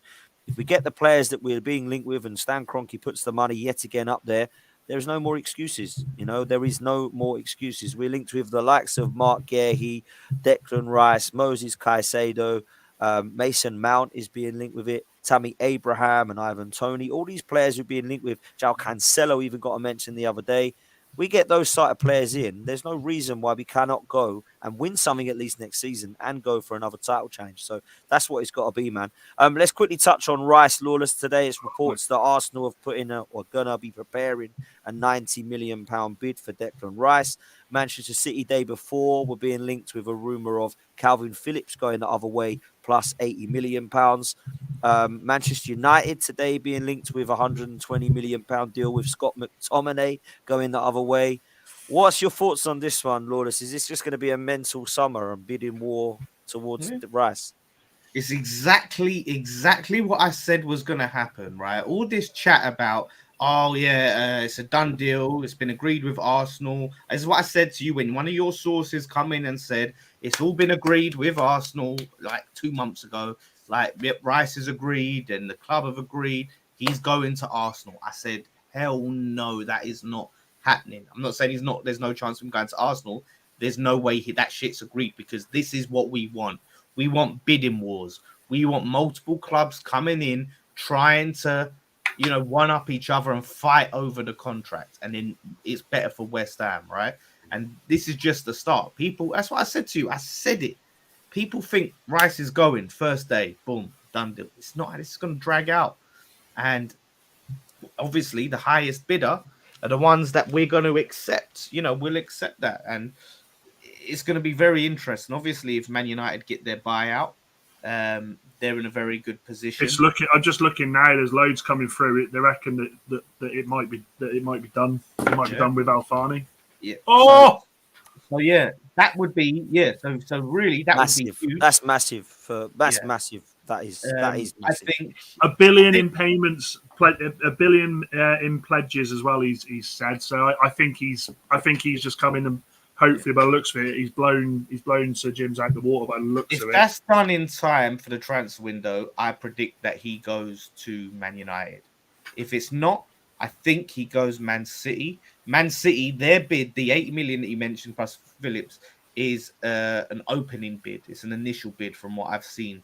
That's not like their take it or leave it bid. They're starting there, and then we negotiate up. Do you know what I mean? And I saw something that said it went up to like 100 million in Calvin Phillips. And it was 100 million. Like Calvin Phillips, he's a bit injury prone. I'm worried about him. But from that respect, but if it's 100 million plus Phillips, I'd take a go on him. Would you take McTominay, mate? Honest question. I saw that. Do you know what? If it was 120 plus McTominay or 100 plus McTominay, then yeah, I would give him a go. I don't see him as like, oh, he's going to fill the boots of Rice, but we don't replace Declan Rice with one player. You have to change it. Don't you? We have to take that money, add to it, and strengthen the whole team. So okay, this one position isn't going to be as strong as it was, but other positions are going to be stronger, and that makes us a better team. I think if the three teams that want him there, the two Manchester Club and Arsenal, if out of them, if they all go for him like same price, I think he's going to go City. I'll be shocked if he doesn't. Now, there's rumours he wants to stay in London and all this stuff, and Arsenal verbally agreed, and he wants to come Arsenal and all this stuff. But I honestly cannot see why you would not go to Manchester City when what's his name is going to be going, Gundogan. You're going to have Rodri, Rice, and Kevin De Bruyne. I mean, that is an unbelievable. He's guaranteed to win major honours. That's the only club that he can really go to now and be guaranteed to win major honours. Now, if he goes to Man United with these new owners, it's looking very promising. Do you know what I mean? But as it stands, he could potentially be going to a treble-winning side who will go again. So that's the only team where he's guaranteed. So it's a no-brainer. The London thing, like I said to you in the group chat, I'm not obviously going to say how I know this on air, but the London thing isn't as big of a deal as people think it is, and I know that for certainty. It's not this sticking point that people think it is. It's kind of been a bit of guesswork of made out of it. Of like, he probably would want to stay in London, wouldn't he? Yeah, okay. If he had the choice, it's easier to stay than to leave. He's not going to go, no, I want to live in Manchester over London. So where that come from was him, not Declan Rice wanting to stay. It was his family, wife, I guess. Yeah. Wait, I don't think he's married. Oh, or whoever his family. He ain't got kids. No, but that's what I'm saying. How I know what I know and who I've spoke to, I know that is not true for a fact, because of the people that I've spoke to. So, yeah, that literally don't hold on to this London thing. Highest bidder is going to be the one that we accept, and then like I said, if that highest, are you okay with it though? Like, I don't care where he goes. Obviously, you don't care where he goes. Are you okay with it though now? You've accepted he's leaving. You don't care. Yeah. Do you know what? I just want it to be over. I'm just tired of it. I'm tired. I'm tired of the Declan Rice chat. How much is he worth? How much is he worth? Like I said to you in the group chat, people was literally seriously trying to say, and again, this was a lot of Arsenal fans, 70 million. He'll go for 70. He'll go for 70. Oh, shit. You're going to see. They were saying he was worth that. I don't think they were saying he was No. People were saying that. People were saying that. Yeah. Okay. I think he'll go. I think a lot of that is hopefulness, because they know that Arsenal ain't going to spend 100+ million on Rice. As what you pointed out was the 90 mil. I think that was like trying to get close to it and not having to spend it. This could be, Luis Suarez. I mean, that's all rumor, but that's all rumor. It's come from like good sources, but it's still only a rumor. It does. Well, we haven't put a bid in. We haven't the put 300k. Apparently, that was. Did you see that one as well, Potts? That you was willing to pay him 300 grand a week. 300k a week. Yeah, I saw that. I don't know how that sits in within your wage structure. Like, so Thomas Partey and Jesus are on 250, and Saka will be on 250. I imagine. So will probably the others that sign. They're going to want that. He'd be your highest. So he'd be the highest paid player. Declan Rice would be. That's insane. That's insane. So. Like again, is that real? I don't know. Is that right? 300K, but again, this is what I'm saying. Like, everyone's gonna jump onto any rumor. All we see is, look, the highest bidder will get Rice, unless that highest bidder is. Do you know what's mad? And you know I like Rice, and you know I want Rice. I've spoken to a good 7-8 Arsenal fans, are close to you. All know, none of them want Rice. They all want Caicedo. Yeah, exactly. Do you know what? It's just so. It's pathetic at this point. It's ridiculous. Honestly, like, when people do this every season, there's a new like flavor of the season player that I'd rather have. It's like the hipster, the hipster edgy opinion to have. Like, okay, everyone's rating this player, right? So I'm gonna go the other way, and it's Caicedo this season. I don't care what anyone says. Bruno, Casemiro, and Rice. That is a stunning midfield. That is a scary midfield. Yeah. If we get him, if Alfani gets the club and we have this war chest, my god! Imagine, especially if we get Kane as well. It's like, oh my! I think you will. I mean, a lot of people are talking about Kane going to Chelsea now that Potter. Is he going to go there when they're not in Europe? I don't know. Maybe he will. But I thought Kane would have. Kane even going to leave? There is talk, isn't there? There is talk about him potentially staying. I don't know. For a year. I mean, wow. Where's he going? Genuinely, don't Genuinely, respect him. where Man is he United, I going? think. Man United. He's not. He's not. The one thing he's not There's no doing. links to Man And I'll, United. he's not. There's He's no not links there. leaving the Prem. He's not leaving the Prem. He's definitely not. There's no links. There's no links to Man United. All the links across Europe have died down massively in recent weeks, which if you thought with 3 games to go, it would heighten up and there'd be more talk about that Not sure about that. going into Europe. I know it. Listen, Pete. I know it breaks your policy of not spending more than 20 million on a player at Newcastle, but Newcastle surely could be a shout. Champions League, Newcastle, right? Wilson going. Send Wilson to Newcastle to Tottenham. I think you Wilson's unsell. going He's that up way. doing No that. chance. I think you How unsell. much would Harry Kane cost this summer? Oh, it's going to be 100 million, isn't he? Spurs will want, and Spurs will not budge. They will say 100 million. Simple as that. They won't budge. He Levy could won't stay, budge. He could end up staying, It depends how much he It tries looks like to. he's going to stay. It'd Because, be I mean, unbelievable if he stays. comes He's back such a to the- loser, that guy. It comes back to Yeah, the Man he is. City situation that because Man City didn't sign him, it's like nobody else wants him, which sounds crazy, but United want him. United want him. Ten Hag spoke about him. He wants him. He definitely wants him. We're not going to get. We're not going to get Osimhen this season. Osimhen's going to Chelsea by the looks of it. I don't see who else United go for. I don't see who else. Chelsea, Osimhen. That's what they reckon. Yeah, I heard that because of the amount of money they want. They want like 95 million. So Chelsea, the only team playing that, unless you fancy it, Pete. But no one else got that money. So apart from City, and they're not going to get him. They just got Haaland. So yeah, Boy, if they get these owners, Man United having a double swoop of Kane and Rice, do you know what I mean? Unreal. That's then we have to start talking about challenges. Do you know what I mean for Man United? That has to be the expectation. Just if 2 they do players. that. No, they need more than 2 We players. need a goalkeeper. Need a goalkeeper as well. 100%. Who's the goalkeeper then? The lad from AC Milan. I like the lad. I like the boy from AC Milan. I do. David really like Raya. Would you take David Raya? I don't think David Raya wins you a league. Emi Martinez. Martinez, potentially, yeah, potentially. Martinez can win you trophies. Yeah, I think agree with that. Apparently, Billy's not going to like this, but apparently he's come out and said he'd be looking to go in the summer. Yeah, Has he? I think he's. It's yeah, and listen, I'm a big proponent of. I'm tired of seeing, everyone just raid the clubs One of these down two, below. Dan. Yeah, That's the guy that that's the one I like from Milan. Dan's on about. He's a quality goalkeeper. Just broke into the France team. He's looking stunning.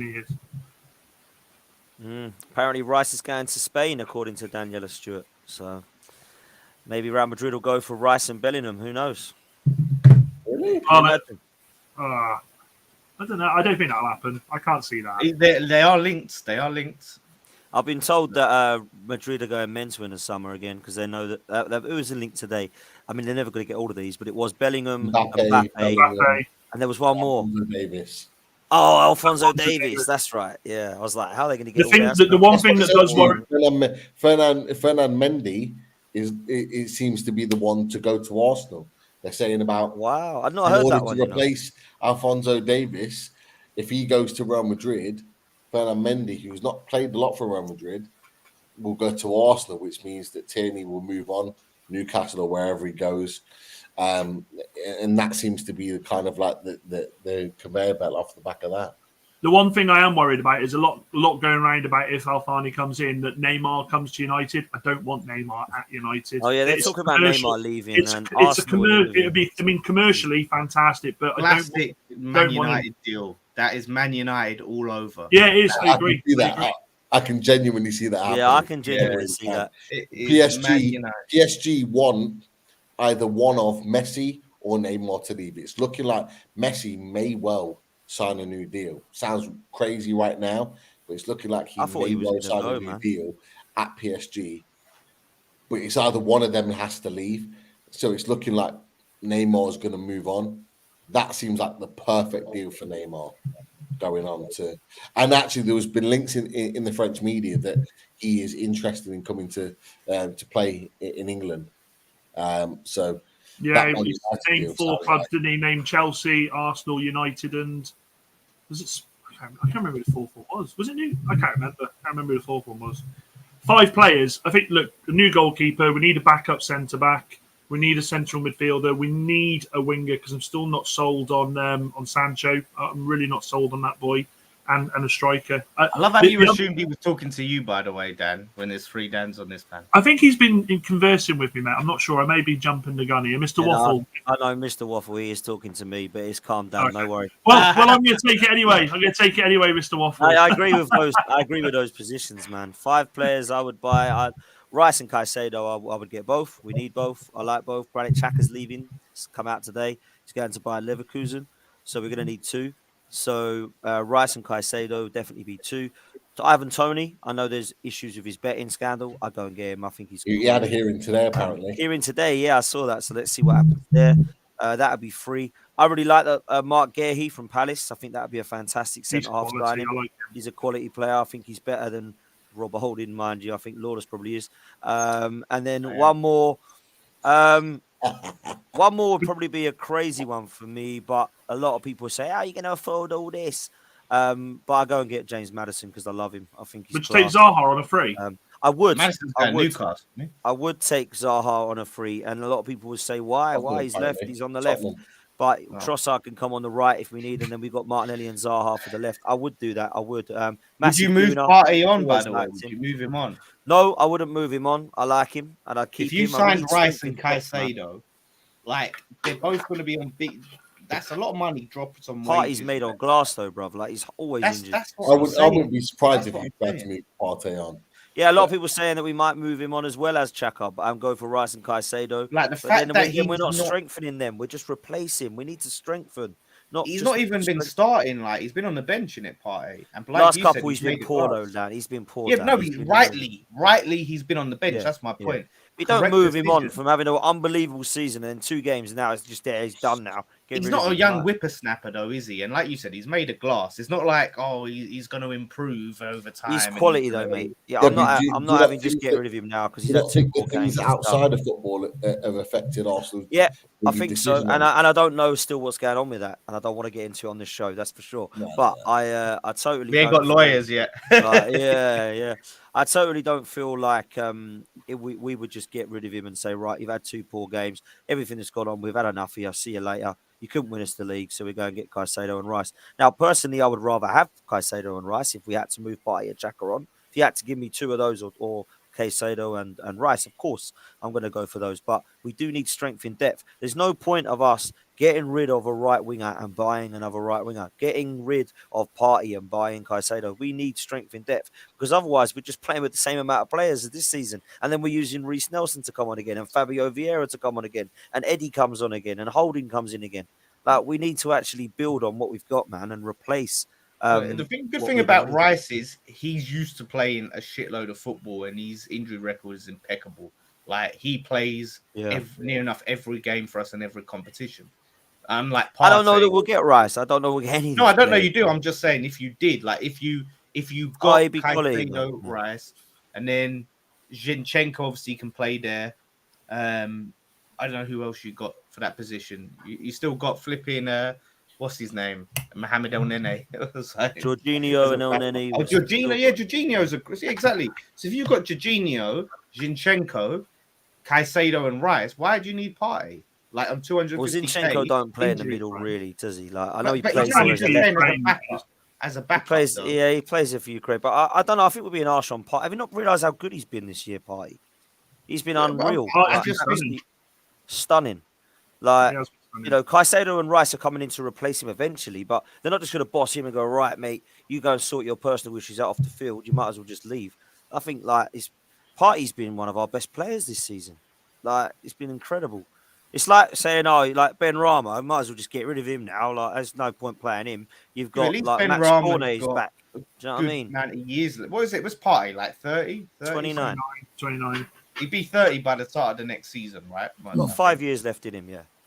No, not with his injury. Not with his injury record. No way. Is he got 5 years at top level? 29. 29. He'd be 30 by the start of the season. Yeah, like not at Arsenal, but like as a footballer, I'm talking about. Maybe. Yeah. at young boys. There you go, young boys, and then they've got a better chance then of winning the Champions League. Then I think you're being harsh on Party there, man. I think you're being harsh. I no, think but I'm he's been saying quality. if you've got that, you're that injury crocked as he is. Yeah, you think like he's got them. He's years not going to play in as many games. But I'm just saying, you don't just go right. Rice in your come Party, you can go. You need strength in depth. Because what happens if Rice gets crocked? Like you just said, he doesn't get injured. You could jinx that now, and he gets injured for the season. Then what Then do we you've do? got Back with Jorginho and Caicedo. That's Jorginho. still solid. That's You've solid. got Jorginho. Yeah, but you need more than because Caicedo. We don't have Xhaka, so Caicedo's already going to be playing, mate. Yeah, You but don't that's what I'm say saying. Caicedo. So you'll have Rice, Caicedo, and Partey and Jorginho as your four, right? That's your four centre options. midfielders options. Yeah. I'd rather have 4 than 3. That's what I'm saying. No, wait. No, I said Zinchenko would be your fourth choice. He's never played there, bruv. You're making that. You're just He made has that. played Up. there. He plays there for played there for Ukraine. Ukraine. Plays He's for never Ukraine. played there for Arsenal. He plays left back and he goes inverted when he's off the ball. He doesn't play centre midfield. I'm sure there was a couple of games where you played he's him not there played and there, you bruv. had like He's never Tierney played at left there. back. He's played He in has there not when played he's off the ball, injuries. but he's played there for Ukraine a couple of times. He's never played there for Arsenal. What about Lokonga? He's like fucking top Yeah, he draw, can go. apparently, isn't He's not good enough, man. He's terrible. D's even D is saying he's crap for Palace. So that means he's done, man. He's finished. He might even end up at Burnley, because Vincent Kompany loves him. Apparently, said he's going to be the next Yaya Toure, so he can go. Would any of you take that? Would any of you take Onana from Everton? I like him. I like like him, but I don't. I would prefer the other names mentioned, but I think he's a good player. It's going to be a big summer, man. Kane, Rice, Caicedo. Talks of Mbappe and Messi and all these players in Europe being good. Obviously, Jude Bellingham. It's going to be a big summer, man. The money spent is going to be insane. It's going to break all the records. And I think as well for net spend, because I feel like a lot of the clubs up there in the top 4 and that aren't going to be generating a shit ton of money on sales to offset what they're going to be spending. Like I can't see like Man United being able to sell a lot of players for. Mate, we're selling Harry Maguire to Real Madrid for 60 million. Have you not heard? Oh wow, fair play. Yeah, I can see that happening for sure. But Arsenal, like who's going to buy the players that Arsenal don't want for any sort of money? No, we won't give him much money. Genuinely, where will Maguire go? Where would he actually Tottenham. go? Get into Tottenham. Honestly, Maguire and Dyer. Dyer's signing a new deal extension. Maguire and Dyer. Oh, please give that to me. I deserve it. Please. He deserves to go to Tottenham. Would you take Maguire at West Ham? Do you know what? I remember I said this before. Like, if Moyes stayed under Moyes, like it could work. He could work. Like, you know how he's good for Southgate, but he's shit at Man United. He could be good for Moyes and suit our system more than he suits Man United. But on the wages that he's on, and listen, you'll probably want to try and get. He's going to have to take a wage drop wherever he goes because he's on like 200k at United. Listen, I'm not paying him 100k, let alone fucking that. So, jeez. Listen, big up blocks, man. Looks like Leicester may be going down, brother. I hope you're well. Shame. It does not look good. I think they'll beat us end of season though. So I think they will beat us because our eye will be on the final. So they just need to get something against. You got to get in there first, mate. Come on, big game. All jokes aside, mate. Thursday's massive, isn't it? Massive. It's massive, and apparently we've got a shit ref. Apparently this ref was suspended. Oh, no, listen. No, don't do that. Don't do that. We did what? I'm just saying. Blaming the refs on the second leg game. If the ball's even kicked, the referee's done his crap apparently now. I'm just saying, right, that this ref was actually suspended for being so shit. Like, and how often do you hear that? So, but it could. That's the problem with the Conference League, mate. It could work in our favour though, because I heard he's the sort of ref that likes to blow his whistle a lot. He breaks up the game, he slows it down. That's not what AZ Alkmaar need. AZ Alkmaar don't need their momentum being stopped. They're going to be having to come out, on fire. Like no banter aside, I thought you were all over them at your place. Like they had a goal which was like from outside, which they scored, but it was a matter of time for me, the way that you were scoring goals. And I thought Rice was class. I thought Ben Rama was class. I actually thought Antonio gave a good account of himself, to be fair. Antonio was stunning. So, He's got a great record in that competition, hasn't he? Moyes has picked it up again, man. Moyes is putting Lawless in the mud. If he wins that competition, I don't think he's putting me in the mud. I don't think he's putting me in the mud.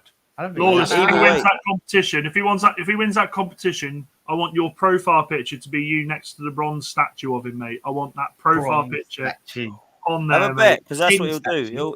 He'll put pictures of him all over Twitter. I can't lose more money to this man. Arsenal. I can't lose more money to this man. You're so salty about that Arsenal game.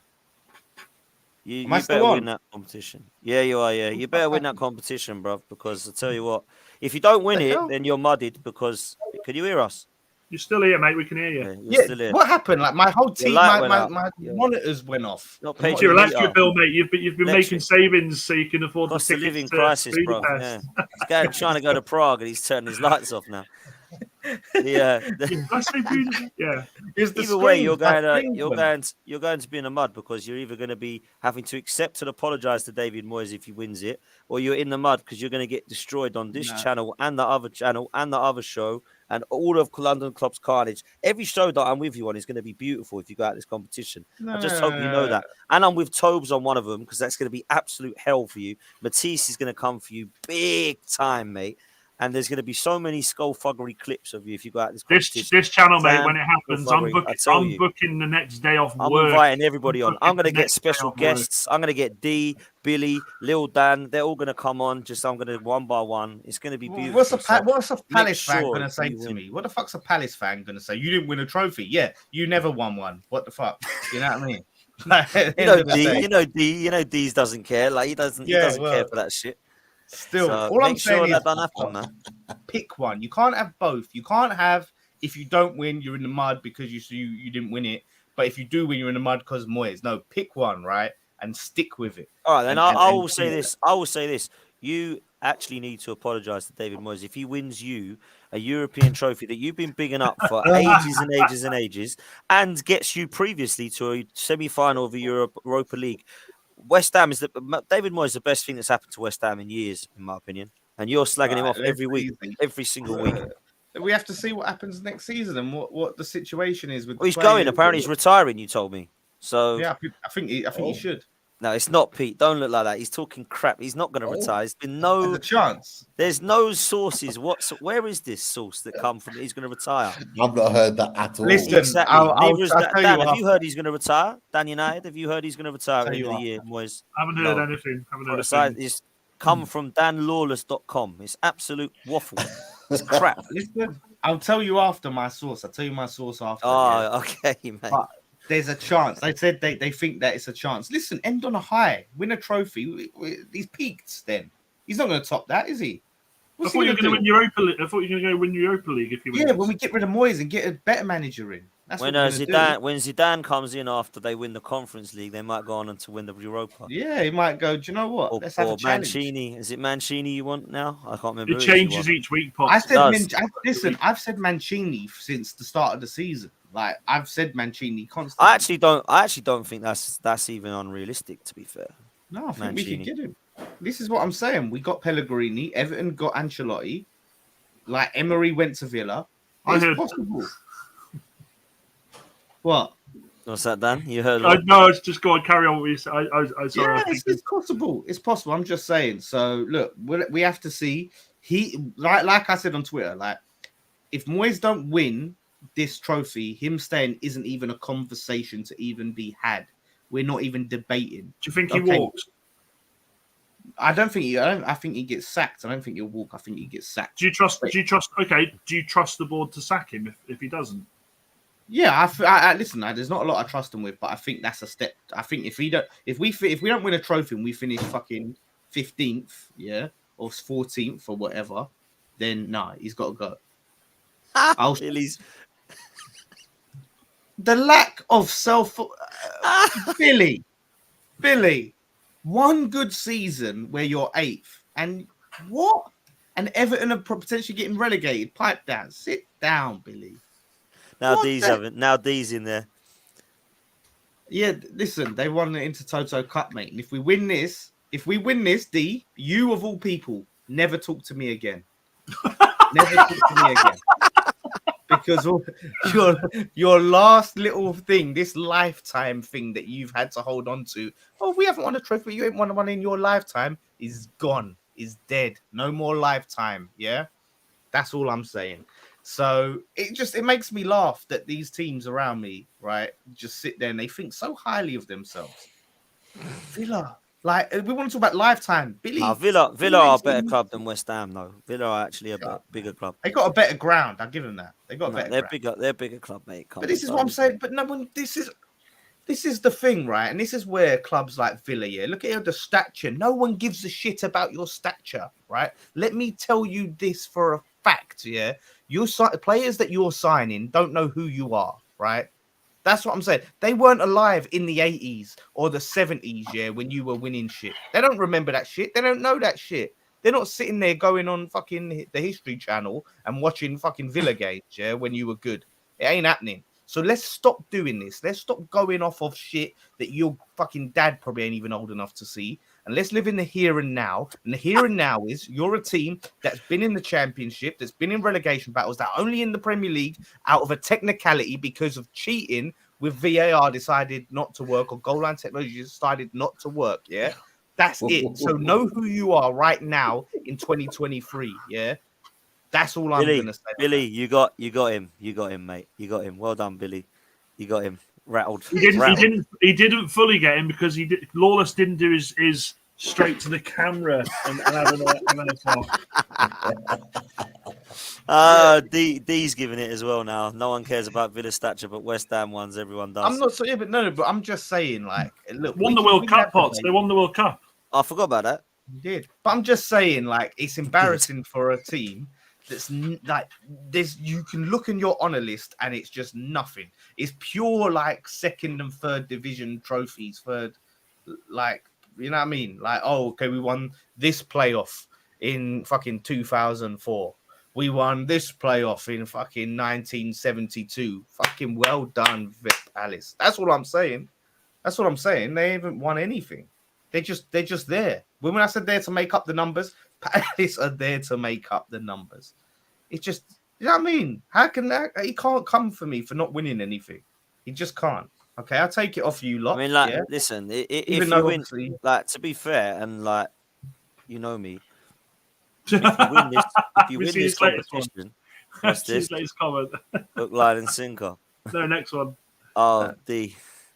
What's it say? If you don't win this conference, I'll be outside your door when you get knocked.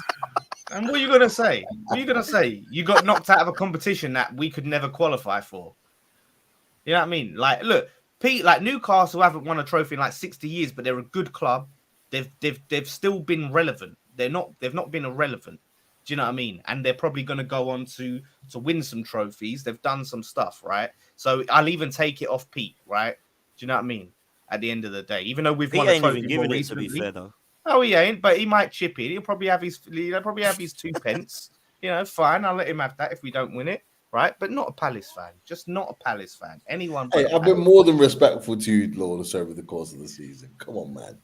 Don't act like you ain't gonna have shit to say if we don't. Don't act like you're gonna sit. Well, you have a right to. When you laughed when I invited him on this show, and you laughed at him and said, "What are you doing on here?" Maybe for that, yes. Maybe for that, yeah. Pete, don't let him do this. Remember, I never said that. I just didn't like the change in attitude. I wasn't there. So that's what I'm just saying. The way that they was talking about me being on a race for Europe and being top. Tobes actually, to be fair, was more in an outrage. He went on a monologue about it. I was like, wow. That's what I'm saying. And then you're going to get it. So listen, whereas I was like, all right, Pete, nice to meet you, mate. No one will be more muddied than Tobes if we win that Conference League, if Newcastle get top 4 and Villa finish above Spurs, right? He's fully in the mudded. And maybe, listen, I don't know Skullfugger. I've never had a conversation, but he's talking about paying Skullfugger if we don't win the flipping Conference League. Maybe I'll go pay Skullfugger. I'll find out what his going rate is if that all them things happen. Because he said that Villa ain't in a race for Europe. Remember that. I remember that. That was on the load. That was on the loaded mag. Yeah, I remember was that. Indignant. And he was saying, why is a Villa fan here? Why is a Villa fan here? I don't understand why a Villa fan's here. Yeah. Yeah, I didn't know that Villa fan. He was a nice guy, and he was Yeah, like he was getting saying- I crucified think by I've been on him Tobes, man. before. He reminds And me. there was a he Brighton reminds as well. He's Tobes like, of why that are every Brighton week and Villa now. here? Yeah, I remember that yeah, now. yeah. Why are Brighton Yeah. and Villa even here? And now he could finish below both of them. Imagine. Exactly. Rich reminds him of that every week now. Every That's week. what I'm saying. So listen, all he's gonna do. This is what it'll be. If he'll finish below both of them. Go, well, it's good. I didn't want to be in Europe anyway. I didn't want to be in Europe. Like, nah. Done. Listen. Right, we're going to leave it there, man, because it's past midnight and we all need to go to bed. Dan, big up yourself, mate. Thanks for coming on. How can people follow you? United, you got your TikTok stuff going on, man. What's happening? Mate, it's going mental. It's honestly, it's unreal. I've had like over 100. Well, it might not be to you guys, but over 100,000 views on 2 videos this week. I'm like, Very wow, good, mate. it's starting to pick up. United first for my views on Manchester United. Got the YouTube channel it's ready to go. I've got everything done on that, so that is ready. These boys have been giving me a lot of advice during the season, so I can't thank you enough for that. So yeah, come and find me in United first on TikTok, and then watch this space. Watch the space in the summer. I'll be there. Good man. Lawless, you'll be on your watch along on Thursday on West Ham Fan TV. Is that right? Yes, we will be on his watch along. We will be on his watch along. I cannot. That is going on my screen downstairs. The wife will be in the kitchen doing what she's doing. That is going on my screen. Yeah. Once we go 2-0 up, you'll turn it off. That's what you do, right? You won't be there. You will, wouldn't you? That's what they do. We get them all. We get all these opposition fans. We go a goal down or something happens. They're all in there. They're all chatting, right? As soon as we score a goal or two, like fucking cockroaches when you turn the lights on. Chance, mate. That's what they're like. So I've been wrong so many times this season about West Ham. I hold my hands up to that, but Thursday. Thursday. I just can't wait. It's going to be a big one. Look out for it. D says we will be there. D is looking forward to it. And scatter like cockroaches when the goals go in for us. Yeah, because you ain't going to be there when we're winning and going, oh, well done, West Ham. Oh, yeah. And you just disappear. I'm not watching this no more because you're winning. Yeah. No, that's what you'll be saying halfway in. You go, turn it off, turn the camera off, turn it off. Listen, I'm telling you, if we somehow go out, right? If we somehow go out, my review, my reaction will be nuclear. Just know that. I'll look forward to that. Anyway, Pete, what you got coming up, man? How can people follow you, brother? Well, Loaded Mag NUFC, as you can see in the description just there. We did a fantastic preview to the Brighton match on Thursday tonight. So check that one out. And we've got some little nuggets coming up with certain players that we've targeted or certainly been linked with, that we've done some targeted conversations on that will be popping out in the next few days. So keep an eye on all of those and our chances of potentially signing them. Good, man. Make sure you do that. I think most people are subbed anyway. If you're not, make sure you do that and go over to Loaded Mag NUFC and support Pete. Make sure you follow all these guys. Big up Lewis and Errol from coming on earlier. No Tobes tonight. He was all in Greece crying because Tottenham are rubbish. He'll be back next week. Everybody will be. Potts, mate. Quick one, mate. If you remember, before we come live, Lawless dropped a little, I'm not feeling well, you know. Is this him sowing the seed for if they get knocked out? He's like, oh, come on, I'm too ill. I'm too ill. I've got space. I've been here for the whole season, yeah. I missed one show all season, yeah, when we've been shit. So let's not even try that. I don't run. I don't hide. I can't speak. Listen, I will be here. I'm going to be on this show. If we go out, I'm going to take my fists up. Well, that's to be decided, Lawless.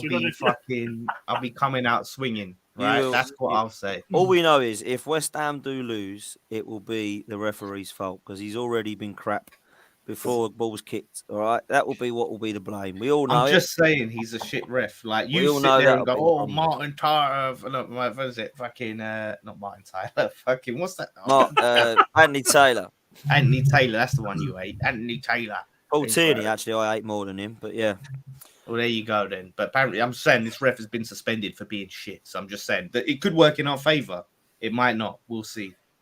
It's gonna be I'm glad you gonna be told us interesting. all before, though, because I'm glad you made it a statement. That's good to know. Well, yeah, I put Right. it out there. Do you know?